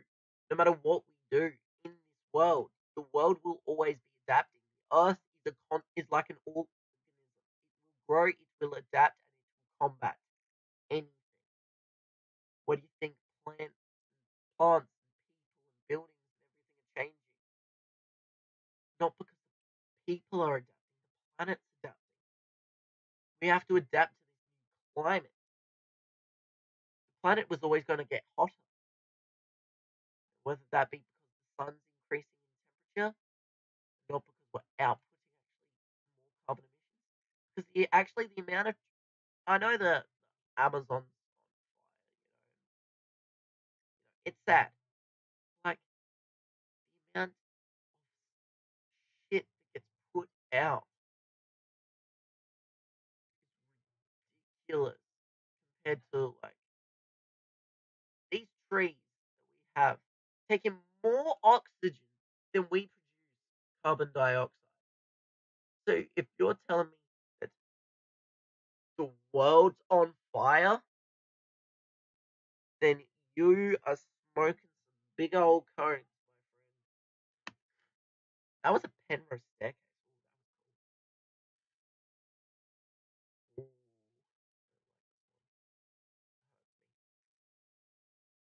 ugh. Like the world's not on fire. It's not like we're gonna wake up with a bright red fucking sky. Everybody fucking running around like headless chickens. Aliens coming down to destroy us. There's no such thing as an apocalypse. The world's not gonna end. Not for a long time. The planet will try to sustain itself until it cannot no more. The planet is sustaining itself so well that's why trees, after burning, heal, grow back stronger with a bigger capacity. But if they burn for so long, but when they grow back thicker, stronger, more durable. The trees are adapting to the damage. That's why if you see a burnt down tree, if you saw a burnt down tree as a child, then you saw, and then that, then your parents told you, when you're 20, or like, say you're out, and they say, oh, so when we passed this tree when you were small, and it was weird looking, and you said, Mummy, why is that tree weird? That's because this tree burned down, right? The world is rebuilding itself constantly. What I think is wrong with everybody is there's no scientific evidence of climate change. Yes, Mr. Scientist Bill Nye said it, David Attenborough said it, so it must be true. There ain't no climate change. It's not real. It's been fabricated, just like a lot of things in this world. Now, what I could do is go into a very controversial topic. I'll probably get yelled at if this video gets if this stream gets shared and people actually get to this point in it. You know what? Fuck it. Christchurch. Horrific event. Do I think it's real? No. Why? Let me tell you. I actually watched the stream live. And I also sat down and saw a lot of articles that analysed every single frame of that stream while it was still available on the internet. And let me tell you what I found. At the point where he enters the building after removing the greeting man, right? You can notice as he's walking down the hallway, there is a magazine fully loaded sitting up against the wall. He wouldn't have been able to get that in there because he wasn't there before the massacre. How do we know this? Because records have shown that he wasn't there. Right? There's people indicating to him as he's driving past, like, go this way, go that way. I believe that Christchurch shooting was set up by Jacinda Ardern and her government. Fake bodies, live rounds, fake bodies, fake blood. Some you cannot see bullet shells, empty projectile shells disappear into a fucking wall. You That's not physically possible. Right? I've watched this. I've seen it. Donald Trump reckons that 9/11 was an inside job. Maybe Area 51 holds those secrets. Who knows? And with the rate of Area 51 supposedly going ahead in a few days, who knows what they're going to uncover? Will we see a mass loss of life? Probably. Is it because we're idiots? Fucking probably. What's going to happen? Who fucking knows? But one thing I can tell you is that no matter what happens, come September 20th, we will find out answers to a lot of questions if people can get inside. Now, do I believe that people will get inside? I believe we may get one. One. If anything, if Area 51 still happens. If people go ahead. Now, I've heard people have been camping out looking at Area 51 for weeks, months even, since the event was launched. They've been going out to Area 51 day in, day out, sitting up there for hours, looking at it, trying to observe it set up. That must mean there's a lot being hidden. Now, what does this tell? How does this relate to Christchurch and secrets? Well, me personally, as a shooter here in Australia, fully licensed, might I add, watching the Christchurch attack, yes, it was a horrific event, if proven real. Now, it was live streamed, apparently real. I don't know how he did it, but he did it. Watching the footage live, right? My father was also watching with me, right?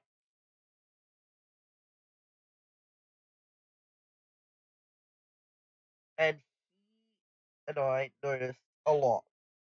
Bullet shells going, empty shells flying into walls, disappearing, magazines lying on the floor, people running out of the room, guys looking back, you know.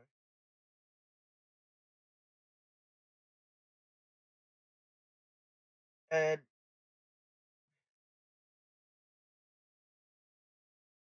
shows that I can't really say it's conclusive that it's fake, because it may not be. Maybe Christchurch actually did happen. But a lot of the evidence shows that there were people that were supposedly shot moving. There were people running out of the room after dropping body dummies. Fake blood splatters all over people. I personally believe that Christchurch was fake. I believe that it may have been fake, but the deaths were real. No, because I've heard that there are even rumors that some of the people that supposedly died are roaming the streets of New Zealand. Now, whether this turns out to be fact fiction, who will know? You can't report somebody deceased, not show off. Exactly. You can't report somebody dead if they're walking around the street. Now, another thing is, there was a guy who actually ran into Mr. Brenton Tarrant, the shooter. Don't mention the name. Just say Mr. No, I'm going to mention his name because he needs to be fucking known. Right? That he ran into somebody, passerby, during the shooting. He pointed his firearm at him. Now, if this was a true mass shooting, like in America, he would have been shot dead on the spot. But Brenton Tarrant turned around and continued to go to the next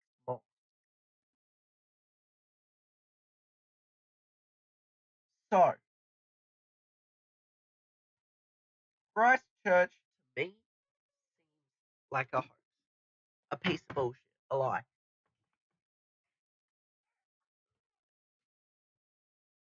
Because the evidence I've seen and actually done the research into. Now, I believe the same with Port Arthur. Because there was somebody in Australia at the time who said Australia's gun laws will not get changed until a mass shooting happens. Exactly the day before the supposed mass shooting that Martin Bryant committed. Now, Martin Bryant, after doing research into his background and history, has been proven that he is not capable of owning nor purchasing a firearm. He is not capable of getting into Port Arthur due to lack of funds. He was one of those welfare recipients back in the early days. Now I know some of this may be touchy for people because you don't know what you're on about. You're a firearm owner. Yeah, but I did the research for my research project as well, and I continued it even after research project finished. I needed to know what was going on because the government's hidden a lot from us, Australia. A lot of governments have hidden a lot from us in their society. Now, there's been no significant and no important and conclusive findings that Martin Bryant was the shooter. He was forced to admit he was the shooter in order to keep his mother safe. His lawyer told him to plead guilty, even though Martin had never seen the weapon before, nor had access to the funds for the weapon. How can somebody who's never seen a weapon before, never had access to fund the permit to get the weapon, let alone access ammunition, provide precise, clean headshots from the hip, be able to tactically reload the used rifle, and be able to precisionally hit the target in the amount of time that Martin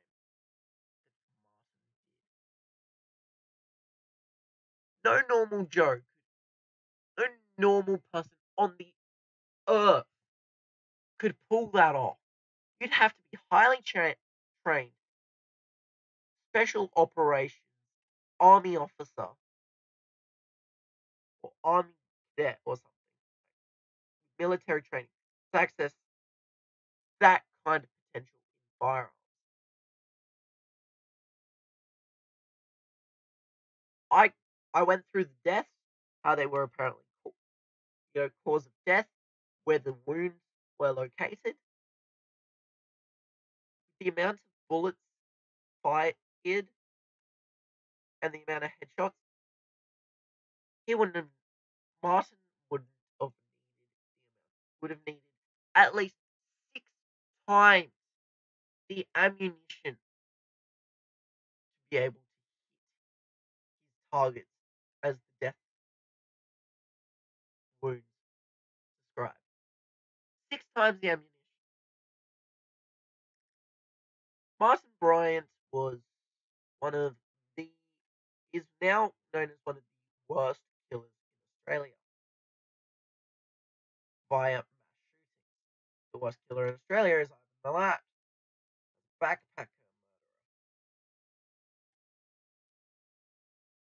Now, I believe that Ivan Milat, yep, what he did is all true, and I'm glad he's running in hell. Martin Bryant should not be sitting in a cell, psychiatric ward, for apparently shooting up a cafe where he couldn't physically get in. The evidence does not stack up. He didn't receive a welfare payment for the next 3 days from the time of Port Arthur. So again, I believe, just like Christchurch, Port Arthur was a setup. Now, everybody's entitled to their own opinions. I know. Don't go rambling on in the comments section about how I'm a gun Nazi freak who's just trying to push his political view on us. I'm just telling you the facts that I know and what I personally believe. If you believe otherwise, it's fine by me. I'm not going to try and persuade you anymore. If you agree with me, I'm okay with that. But if you don't agree with me and you say no because what you're saying is bullshit, I've done the research, and if you actually have done the research, and I find conclusively that you're lying to me, your life becomes hell. Because you can't say you've got counter-argumentative research, which is the same research I looked at when I did my project, research project, and my counter-argument believing that Port Arthur was a setup came out a lot stronger than the actual argument to believing that Port Arthur actually occurred. I even had a debate about this with like teachers and shit, and they were actually surprised at how much I knew at such a young age. I've debated with grown men on the topic, let alone teachers. Men who are 40 about the Port Arthur massacre, right? And they're saying, you don't know anything, you're too young. And I'm like, yeah, well, I sat down for like 8+ months, like almost 2 years, researching this thing, and you're telling me I don't know what I'm on about. Yeah, okay, cool. Now, you can take this, tell people what I believe, or you can let them discover it. If you disagree with me, that's cool, fine. I'm glad you have your own opinion. Just don't try to dismiss my arguments because I've got them backed up by facts with hard research. You can't dispute somebody that's facting with hard research. It's impossible. You try to fight somebody who's telling you facts based on hard evidence research. Oh boy, you're gonna get stuck immediately. You're gonna get stuck as soon as you start the argument. Why I always say never argue with somebody who knows what they're on about. So, if you want to argue with me on the point that I believe both Port Arthur and Christchurch are fake, go right ahead. Let's see how long you last in a counter argument battle. You don't want to argue with me? Fine by me. Find somebody that does. I'll take you on. I know fact. I've done the research. I do background checks. I know my shit. I know where the sources come from, how reliable they are. Evidence stacks clearly. You can't fight somebody who knows their thing. Now, back onto a normal topic. This is killing me. How far do we have to go? We still got like half a thing to go. I don't want to do this. uh,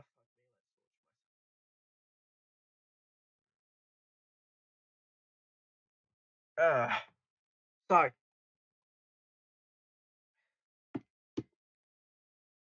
guys actually like the more chill streams where I can actually just tell you guys what I'm thinking, speak my mind? Or do you prefer streams like the Far Cry streams where I absolutely destroy everything in sight? Die like a dumbass. But, still have fun. What do you guys prefer? Do you guys prefer the hard hitting, adrenaline, action filled streams? Or do relax, chill, take it easy, take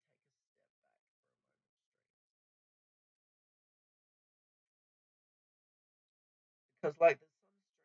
Because like there's some streams which they need to be like crazy and packed hard at you, all up in your face, all over your action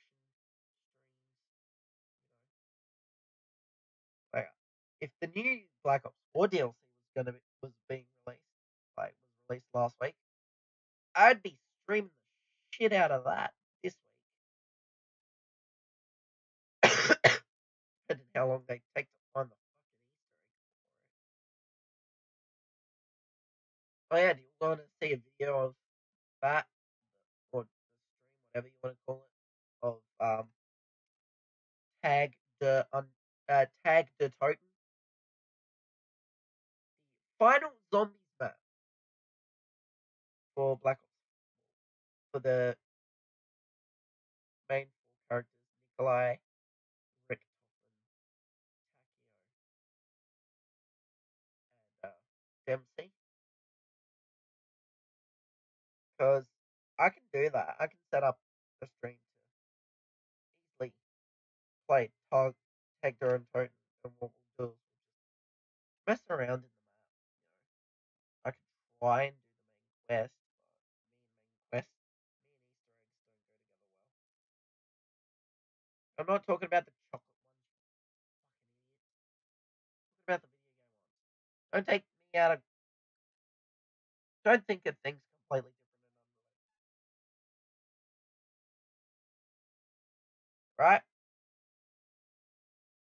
So, yeah, would you guys want to see me try and beat the tag dirt on Easter egg on PC in about a week and a bit? I'm pretty sure we should be getting DLC very soon.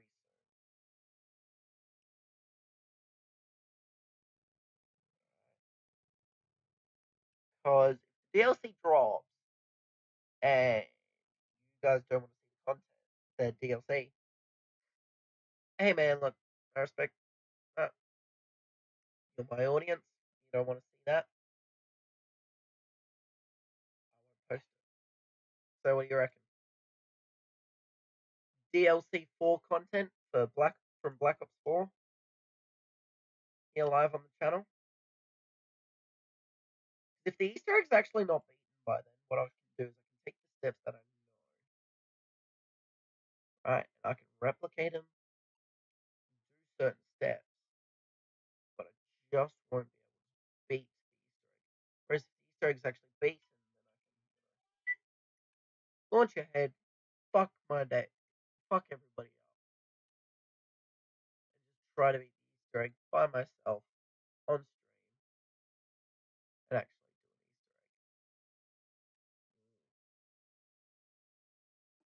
Or third option where I wait until all Easter eggs are solved and then I sit down and play each zombie's map and do all the Easter eggs in one stream. There's like some weird snakes and ladder shit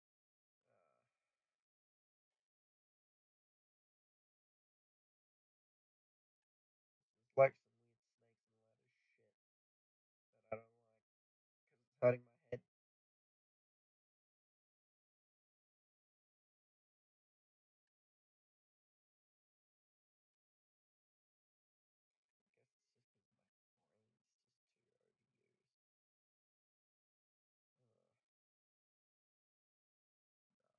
guess it's just because my brain's just too overused. Should be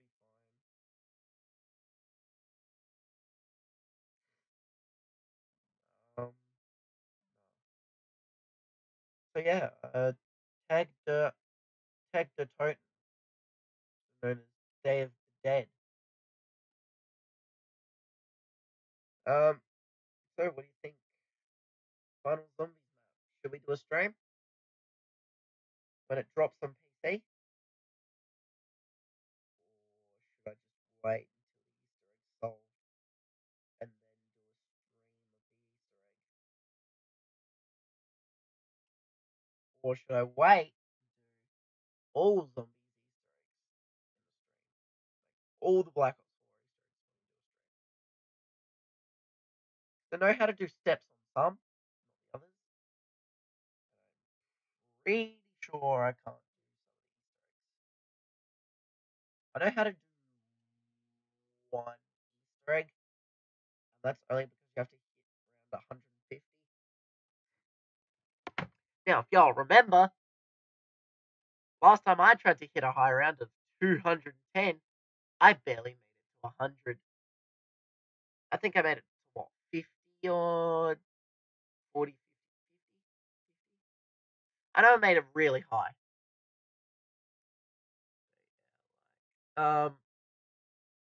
Reached around 150 on some. Yikes. I mean, I could do it. It'll just take a lot of time.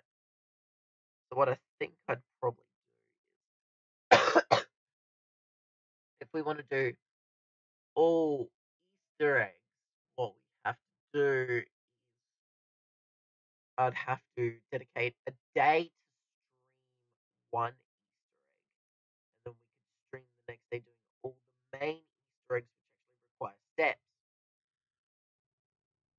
So I mean, like, thinking about it, if we were to do Black Ops 4 all Easter eggs stream, the way it would have to run is boot up Black Ops 4, right?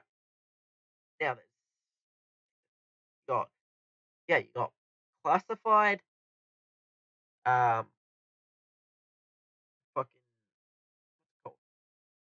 9 and Voyage of Despair, 3 main maps. Yeah, right. Was there another map that I missed? Voyage of Despair 9. Oh, Blood of the Dead, and then classified.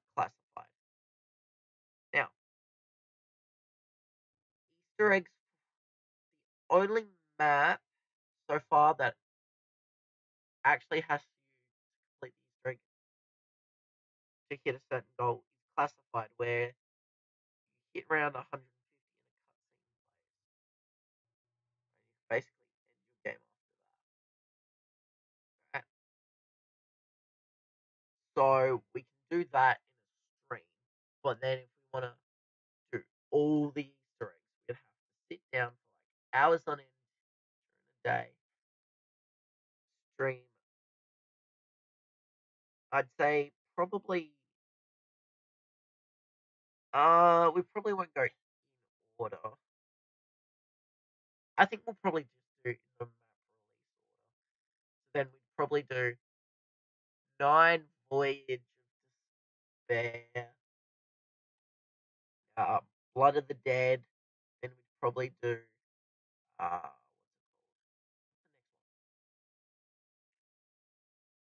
it called?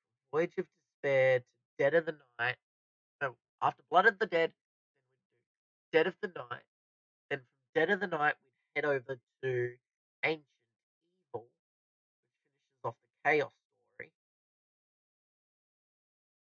Or we could do it kind of like we go Voyage of Despair, then to 9, then to Dead of the Night. No, no, I think it goes Dead of the Night, then to Voyage of Despair, then from Voyage of Despair to 9, then from 9 to Ancient Evil. Right? And that'd be one stream where we do all the Chaos story maps, right? In order, chronological story event order. And then we could do the Chaos maps. So then we'd go Blood of the Dead. No, we'd have to do Classified. No, yeah, Blood of the Dead, then Classified,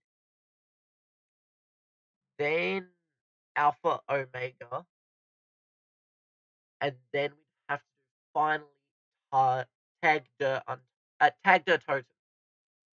Now, this probably would be a 2-stream series. Now, if I know I can practice these Easter eggs off camera or stream. I can do that if I want. But if I want things to work, I'll have to get a group.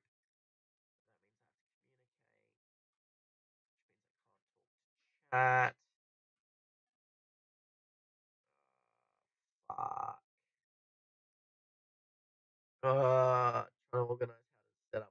new stream. But I mean, that's if tag the totens out by the time I plan on doing that stream. If tag the totens not out, right?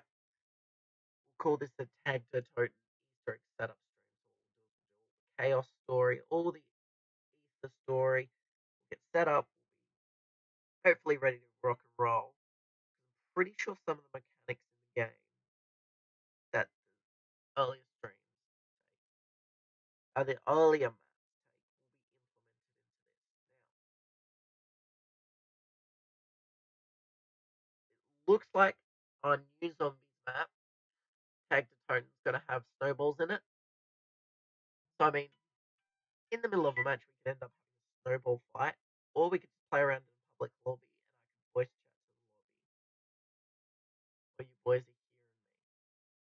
So, it'd be like my mic to the voice chat's open while I'm talking to you guys at the same time. That's so I could talk to the guys I'm actually talking to on stream, on chat, in game, but I'll still talk to you. So it's like a two-way channel. Whereas I can talk, whereas like a one-way channel, but I'm talking to two people. So I'm communicating with you what's going on and what we're doing, while we're also working on an Easter egg. When you look at every Easter egg, it's always every Easter egg hunt in Call of Duty Zombie always done with 4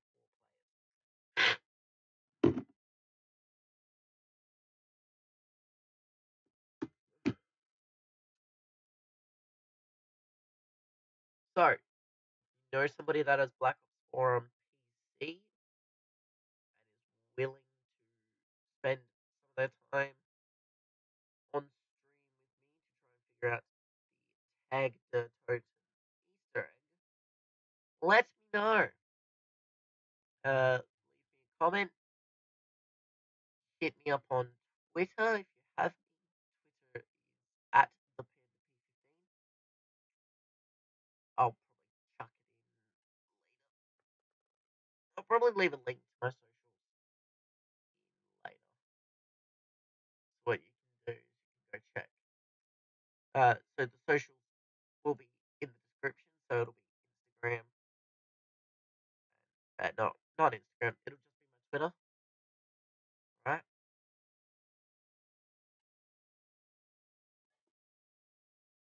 So what you can do is you can follow me on Twitter, where I will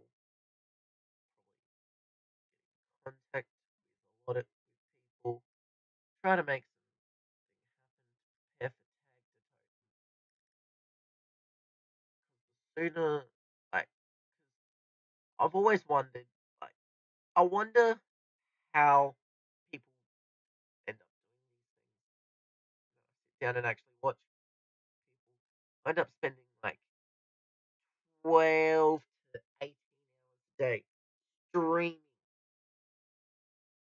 And it's not just one stream, it'll be like, say, they'll stream for 6, 7 hours, right? Then they'll stop for like 3 minutes, restart a stream, restart a new stream, right? They'll continue from where that stream left off, right? Whereas with me, I'll end the stream and then I'll start a new one once I'm ready to start a new one. Say if we come across something big, I'm gonna stream it all. Now, any cutscenes or anything that really tells us what's about to happen, or even in the ending cutscene. Like if the people I play with end up getting the end cutscene, I want to share it with you guys. So we can actually see how this story ends. Because I've been a big fan of the zombies story for years, years. And the moment I heard um, Alpha and Omega, Primus and Optimus, the end and the beginning, right? Or the beginning and the end. That said to me, wait, so we're coming to the end of our story. We're about to lose every character that we've come to love. Now, maybe we'll meet these characters again in a different universe where things didn't go to plan. But personally, who knows? Like, this ending could leave us with a cliffhanger, maybe excited heading into the Great War that was teased at the end of Classified's Easter egg cutscene. Where we go, that's what we've done. We're preparing to fight something known as the Great War, which is a war between the Apothicons, the Keepers, and the True Avengers. Primus, Ultimus, and Victor. Now, do I know what's coming? No. What are we going to see in this map? Who fucking knows? All I know is we're seeing hellhounds and we're seeing zombies. Will this be the end of Black Ops 4's Zombies campaign? Probably not. I have a gut instinct telling me that the Zombie Saga will not end here yet. Because Treyarch have to make next year's Call of Duty, actually. Now, apparently, it's supposed to be a Black Ops remake. Now, if this be, they could completely reverse the polarity on the zombie story. And I'm missing a blow. There. I missed it. Now, if they reverse the polarity on the zombie story, where we end up going back to the first original location, right? And we end up taking out the cause of Element 115 within this new Call of Duty, right, from Treyarch. Will our loved characters go there? Will we actually fight out the Great War in this new one? Or will we follow the Chaos story? Because there's two stories running at the moment, but only one's being focused on. Kind of gave the Chaos story a start in Black Ops 4.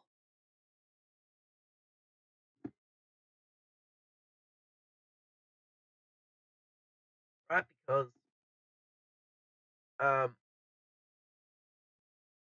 the main protagonist is trying to find her father, but he's been turned to stone. Now, last we saw of the Chaos Crew, two of the Chaos Crew have actually been put under the control of Medusa.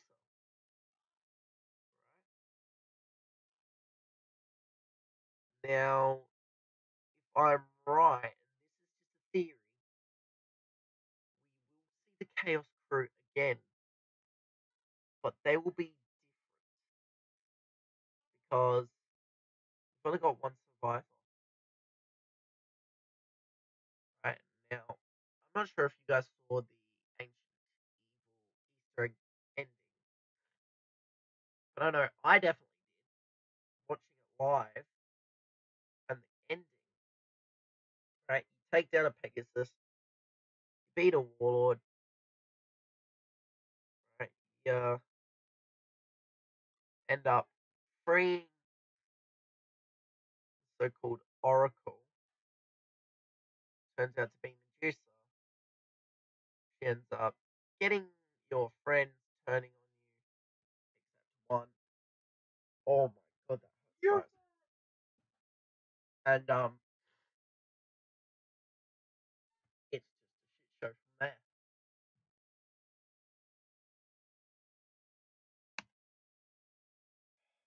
many more of these have we got to go? We have so many to go. Oh, Jesus. I think we'll probably just do the four. We'll do this one and this one. Probably do two more.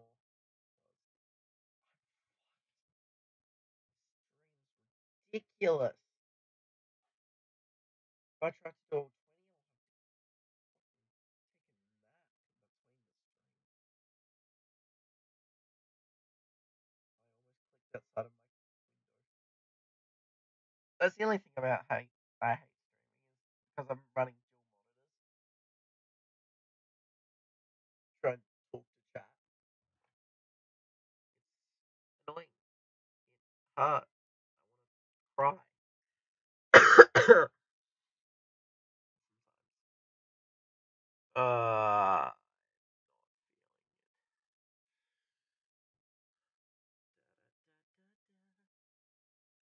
don't mind me. I'm weird. Yeah.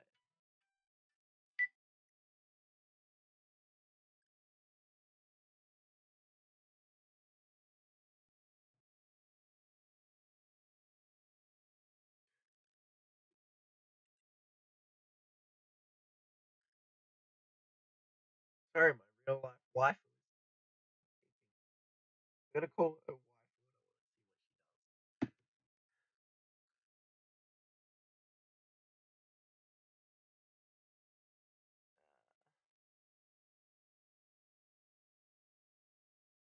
I'm surprised my girlfriend didn't murder me like she said she would back in one of my earlier streams. If somebody's edited doing any edits on this, please throw back to the earlier stream on when she said she'd murder me. I was a walking dead man and apparently I'm not dead. I'm totally gonna bring her on stream. So you know what? Fuck it. Let's do it. It's happening. What do you reckon? Girlfriend on stream live? Yep. Cool. We're doing it. Don't care.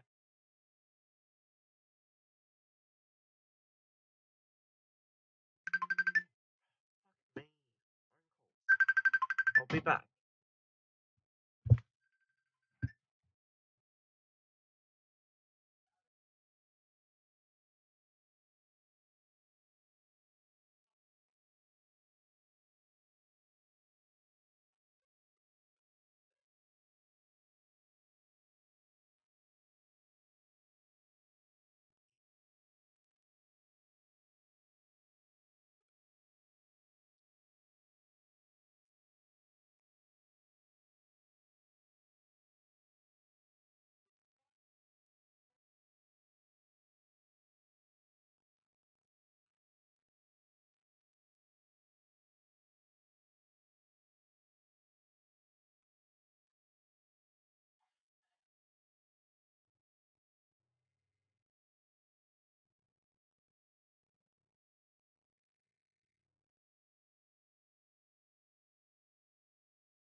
Woo, let's go. What are we wooing let's going for? I'm feeling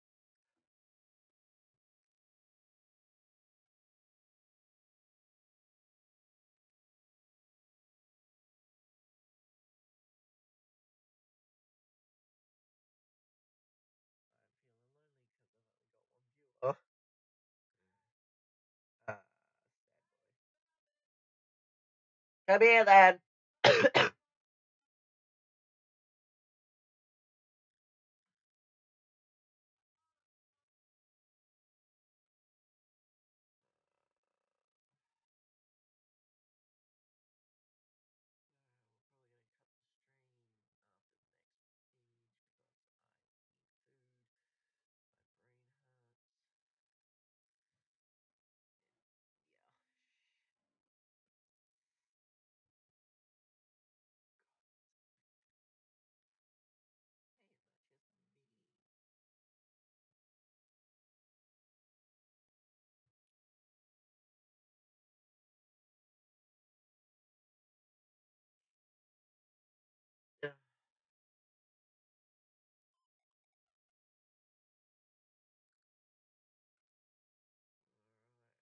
So, plan is, if my thumb's healed tomorrow, we'll finish off Far Cry 5 by taking out both Jacob and Joseph's seeds. The sooner we remove the seeds, the sooner we can start the next game, Far Cry New Dawn. Now, Far Cry New Dawn is set in the apocalypse. So, I don't know when this is. There's apparently been an apocalypse, so this may be in the same area after the ending of Far Cry 5. Who knows? But what we need to do is probably do Far Cry. Do the main story of Far Cry 5 and Far Cry New Dawn. DLC wise, if you guys want to see any of the DLC, like I could sit down, play like Dead Living Zombies or Lost on Mars or Hours of Darkness, right? Now that's up to you to decide, chat, when we actually come to that crossroad. But that's if we want to do the DLC, right? We'll probably do the DLC soon.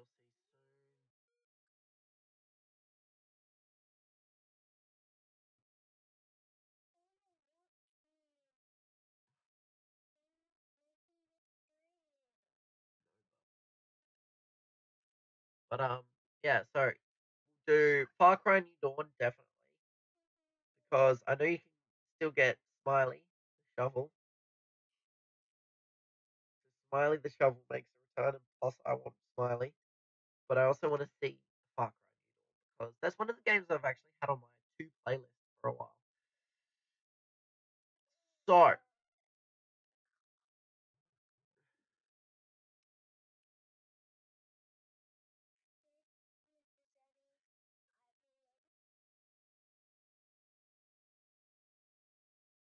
now, if we do Far Cry New Dawn, I'll take you guys from start to finish. I'm literally not gonna do any side stuff off screen. Literally, I want to do Far Cry New Dawn with chat. Now, this is if we want to do the DLC before we do New Dawn, what I'll do is, let's say,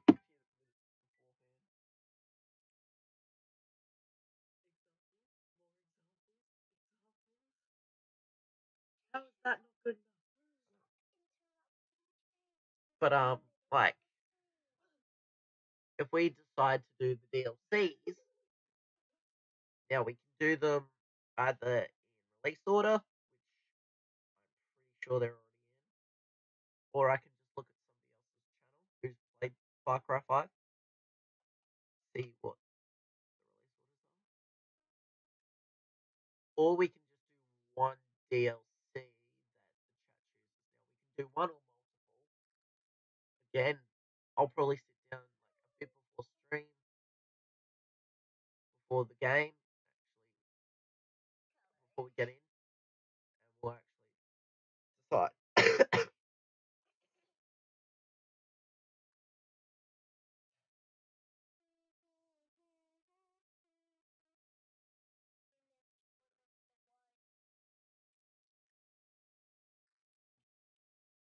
And yeah, so got a lot of Far Cry coming up. Probably gonna pop back into Rainbow Six and Call of Duty in between. If Far Cry starts getting a bit repetitive and annoying, just let me know and I'll quickly switch up the stream. And then what we'll do is we'll probably just switch between, probably I'd say like one of the other games, Far Cry. But if we end up finishing both Far Cries before 2 weeks,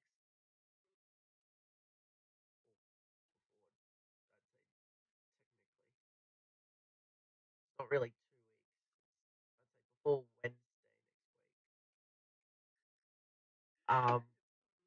week.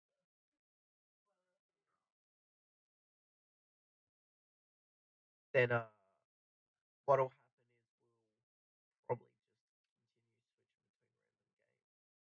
random games throughout the streams. So we'll probably do like Killing Floor 2 here and there, Black Ops 3 every now and again. Probably going to be more fake focused around Black Ops 4 because we can actually try and complete some shit. We've actually got like Easter eggs and shit to complete on Black Ops 4. It's fucking Lego.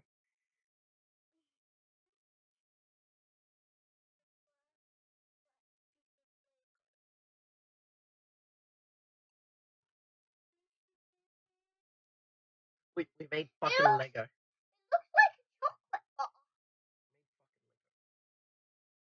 Oh, how to the no? Oh, this is gonna hurt my brain. I can physically feel my brain melting away as I look at this, thinking I've made the world's biggest mistake. Alright, let's do this shit.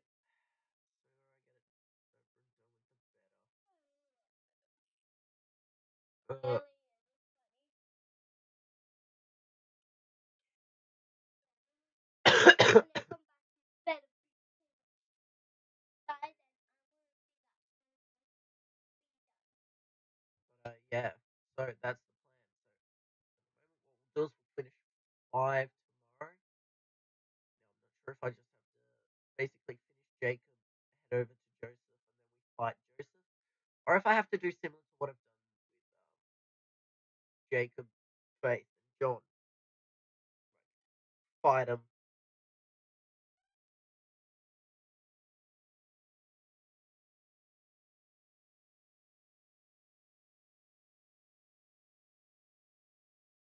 Like fight their regions and then fight them, or it'll be just like, oh yeah, you pissed him off, now he's gonna come for your throat, fuck you, and rape you, kill you and shit, or what?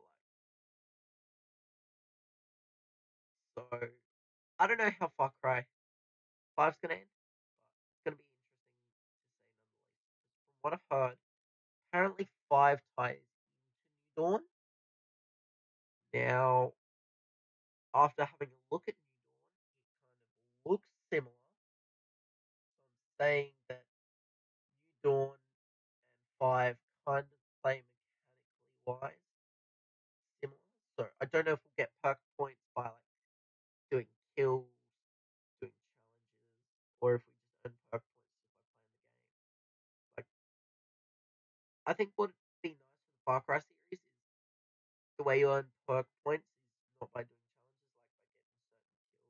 kills. I think the way you should get perk points is you play the game and you get a certain amount of kills, like in the game, you get perk points. You can spend that perk point towards upgrading other stuff. And you can bank your perk points. Like, I like the way they've kind of done it where it's like, oh, you want more perk points? Well, guess what? You have to do everything in the game. You have to play multiplayer. play online. Like, what if you're a real solo player? That's what I think concerned me with Far Cry 5 so far. The way it's like, oh, you earn more perk points? Well, here you have to play multiplayer, you have to kill these animals. And I'm like, but I don't want to have to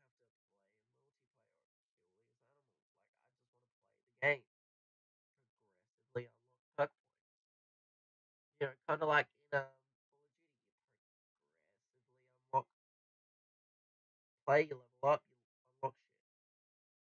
Basically, in any game, you play the game, you unlock shit. I like the idea of you kill a certain amount of things with a certain weapon type, so like grenade kills, dynamite kills. But after a while, like you can't do everything because you're gonna take down, like, you can do chain takedowns, but you've got to unlock a perk for it first. And I mean, who wants to sit around trying to unlock a perk just to get more perk points? I mean, there's some perks out here which are crazy ridiculous, like airdrop perk, which is 10 points, might I add, which I wanted to get, but I just couldn't afford it. Now, I probably won't get it before the end of the game.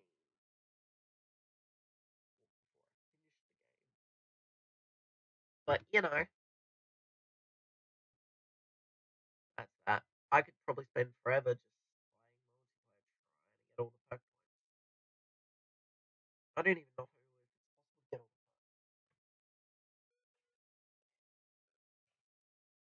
But, like, I think what Far Cry 5's done is really well. You don't get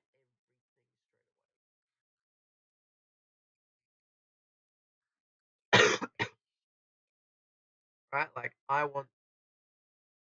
I like having to fight to my way to earn things.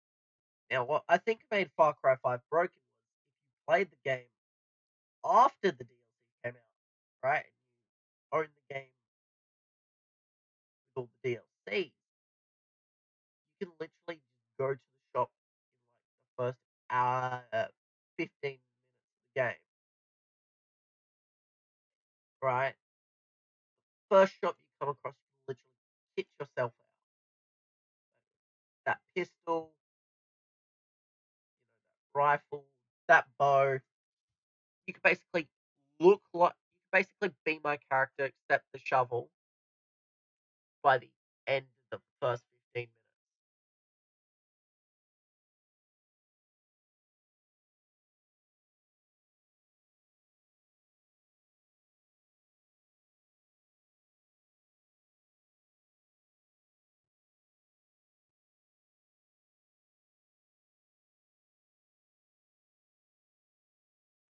So, do I like what Far Cry 5 has done?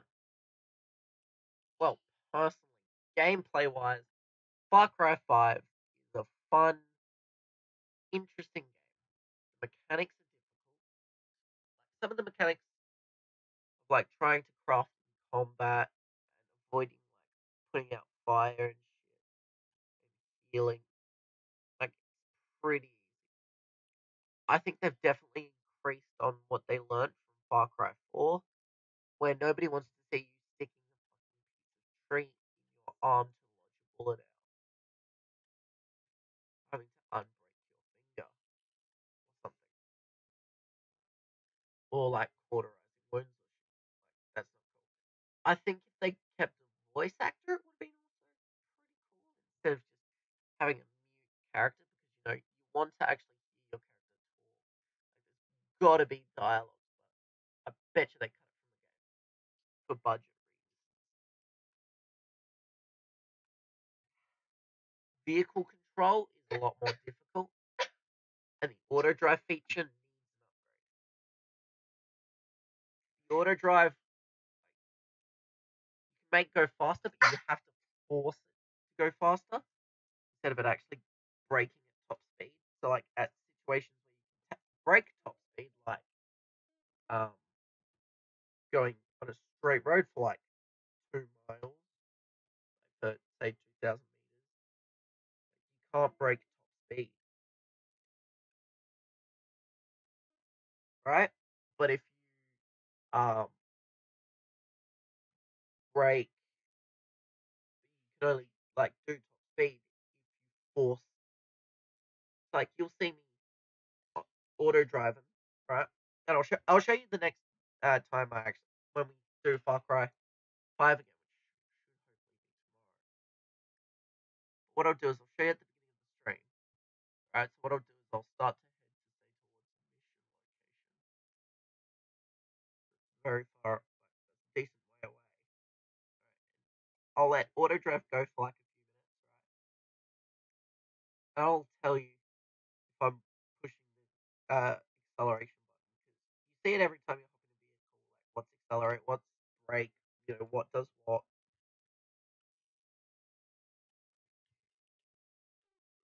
And it'll show and I'll show you this is auto drive, this is me non auto drive. You can tell the difference.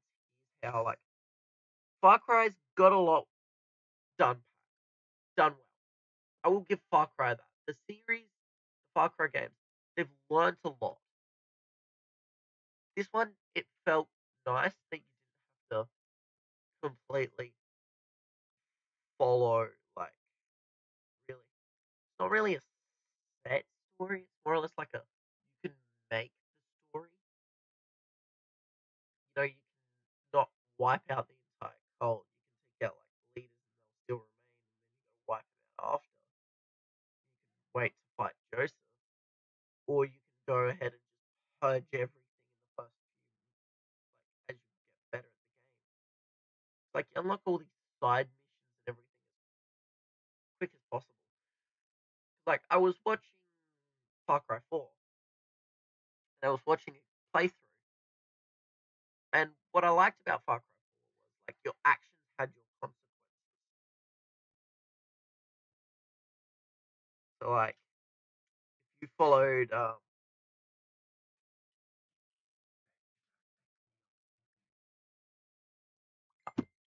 if you followed Sabal's route,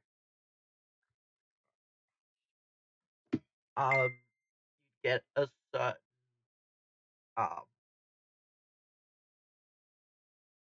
mission, right, where you have to go kill the other person, a meter, right? And these are your two influences who are trying to help you in your mission to take down the gold to become help you in your mission to scatter your dead mother's ashes back in your hometown of Kirat.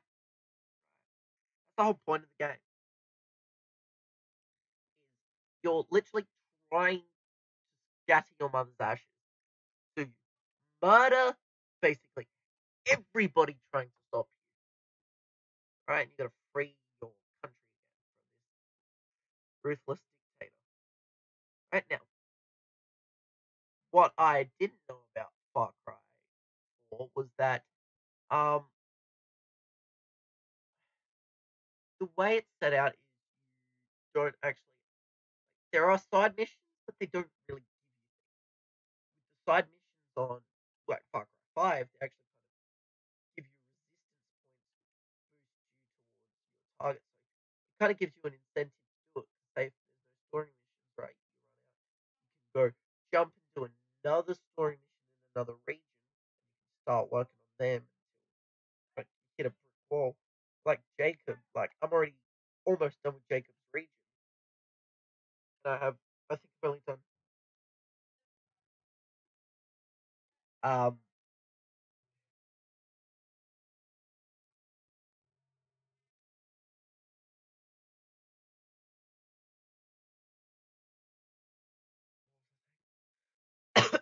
yeah, like Jacob's region's almost beat. Right, so I could have easily mown through Jacob, taken out Mister. I'm gonna fight everything, but because Jacob seems like the toughest, I saved him for last. They always tell you to start in Falls End. Like you can choose where to start your quest, but they recommend Falls End. Now, if you start in actually where they recommend, you'll kind of follow the story that I did. like you meet John, and he goes through his 4 steps to atonement, which is cleansing, confession, um, cleansing, something else, confession, atonement. Now, if any of y'all seen the Far Cry 5 um, things, regions, you'll know how the story plays out. Um, the way you get more resistance points is by unlocking all the what are they called? Guns for hire, right? If you unlock the guns for hire,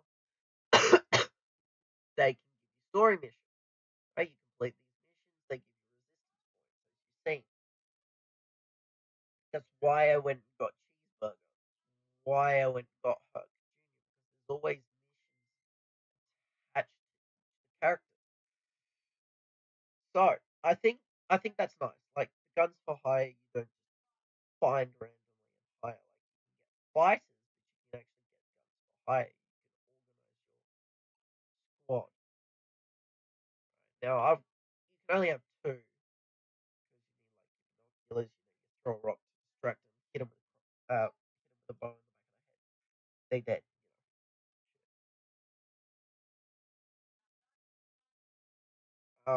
But in Far Cry 4, what happened was you'd call on guns for hire in the actual, like from people from the Golden Path, not just people that you met across the land. Now you could actually like you can unlock weaponry and shit by completing missions like side characters and shit in Far Cry 4. So like you unlock um like stuff from meeting side characters. So, like there's this guy called Longinus who speaks in like the biblical terms. He's a like weapons guy, right? He says that for each bullet, I think he says for each bullet is a sermon, and shit like that.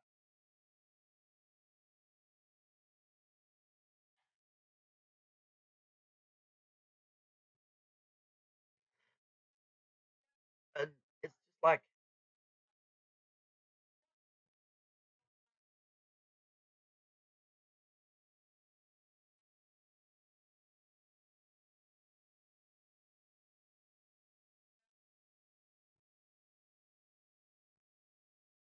all right, and then you go about your business. Then after doing like 5 missions for him, you go,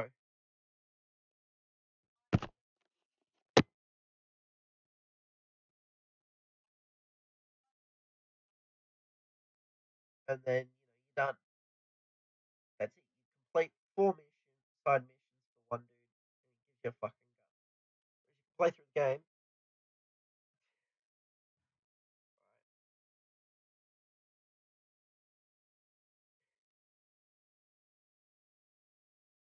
right?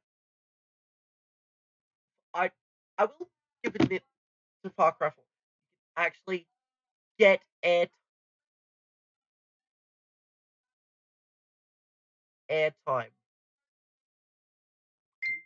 with your fucking wingsuit. Like you can actually kind of bring your wingsuit up, kind of like in the Just Cause series. But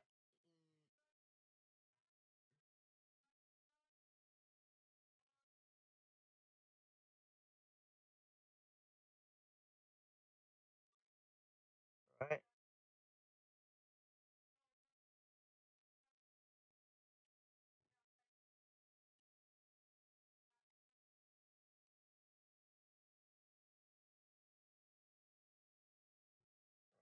um, yeah, you can actually get more airtime in Far Cry 4's wingsuit because it actually allows you to slightly go up, and it's a lot faster than doing most of the road traveling.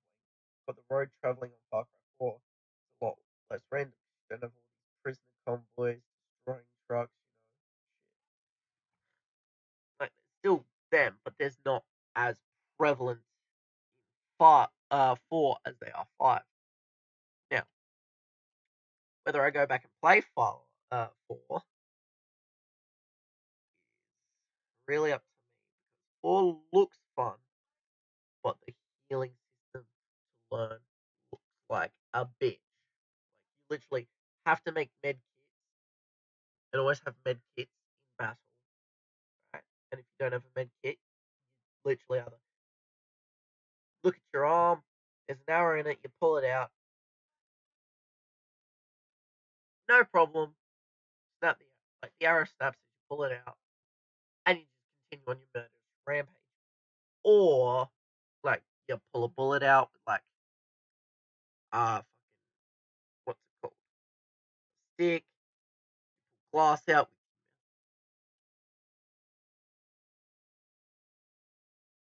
There's a lot of weird shit going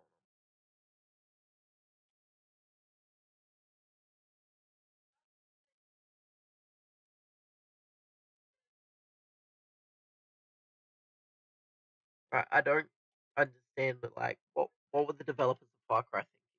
Oh, yeah, we'll make our healing system the most gruesome. Um,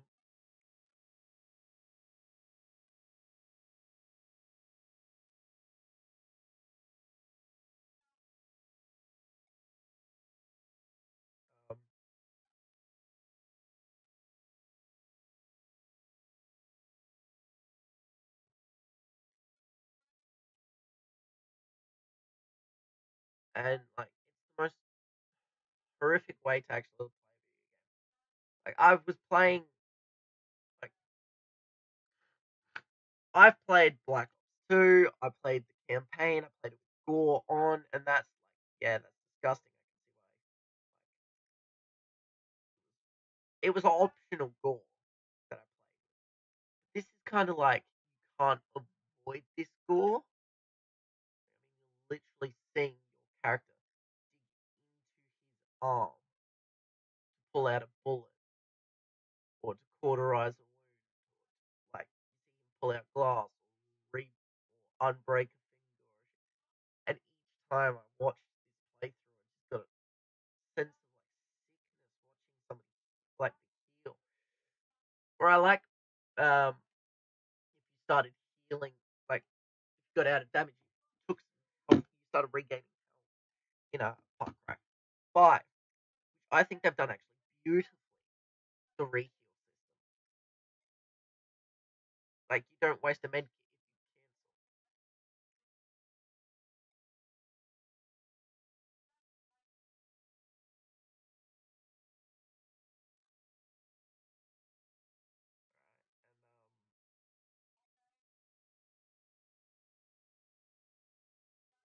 cancel. It's amazing to see how like developers such as Ubisoft can create like a game such as Rainbow Six where your body doesn't get torn to shreds.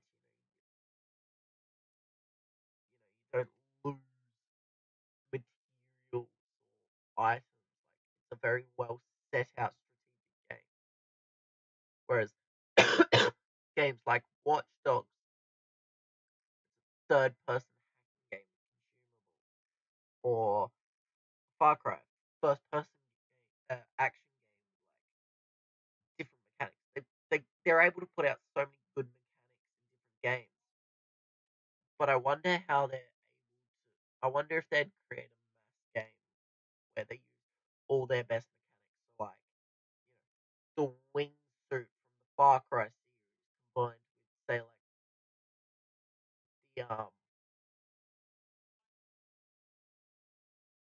quick heal of the division and the use of equipment like Rainbow Six, where it's like, oh, you can use certain things a certain amount of times, so you can recharge them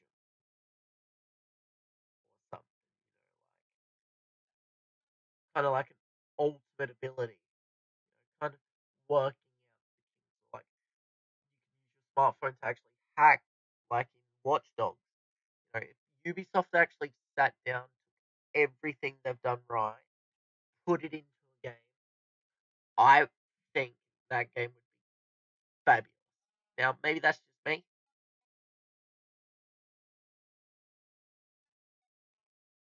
but that's what I believe.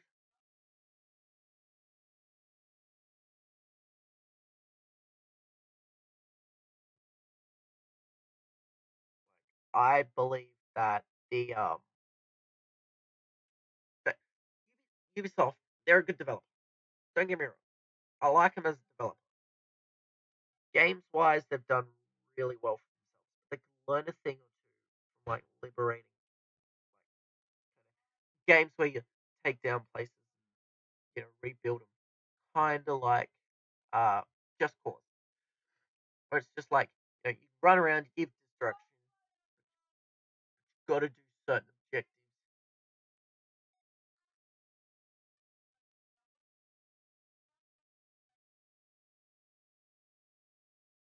right? And you like you can grapple hook around, you can fly, you can make yourself travel faster. Yeah, land travel takes forever, but that's how it be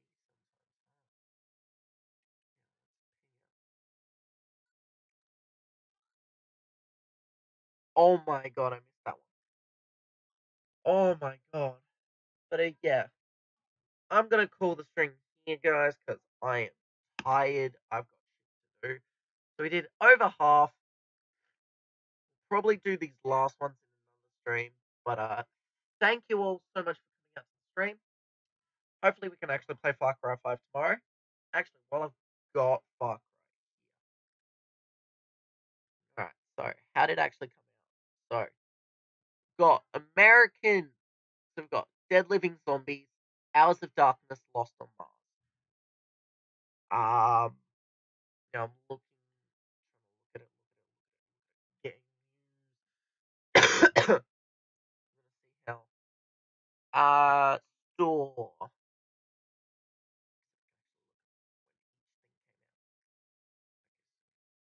Hours of Darkness. So Hours of Darkness. Trapped behind enemy lines, you must survive a war-torn Vietnam to take down Viet Cong. Will you be able to rescue your squad mates and evacuate to safety? And you play as Wendell Rella. Right? Okay. You get Hours of Darkness. Dead Living Zombies. Survive the dead. Oh, so it's Dead Living Zombies. Zombies and Far Cry combined. Right? And you basically just kill them in like a movie style thing. And Lost on Mars is go to Mars. Okay, so the first one is Hours of Darkness, the second one is Lost on Mars, and the third one is Dead Living Zombies. Now, Lost on Mars is leave Earth behind to go toe to claw with Martian arachnids to save the world from an alien invasion. Oh, so these are all like different things. Alright, so what we'll do is we'll play Far Cry 5 next time. Alright, and we'll hopefully get a good stream. Now, thank you all for coming out. I'll catch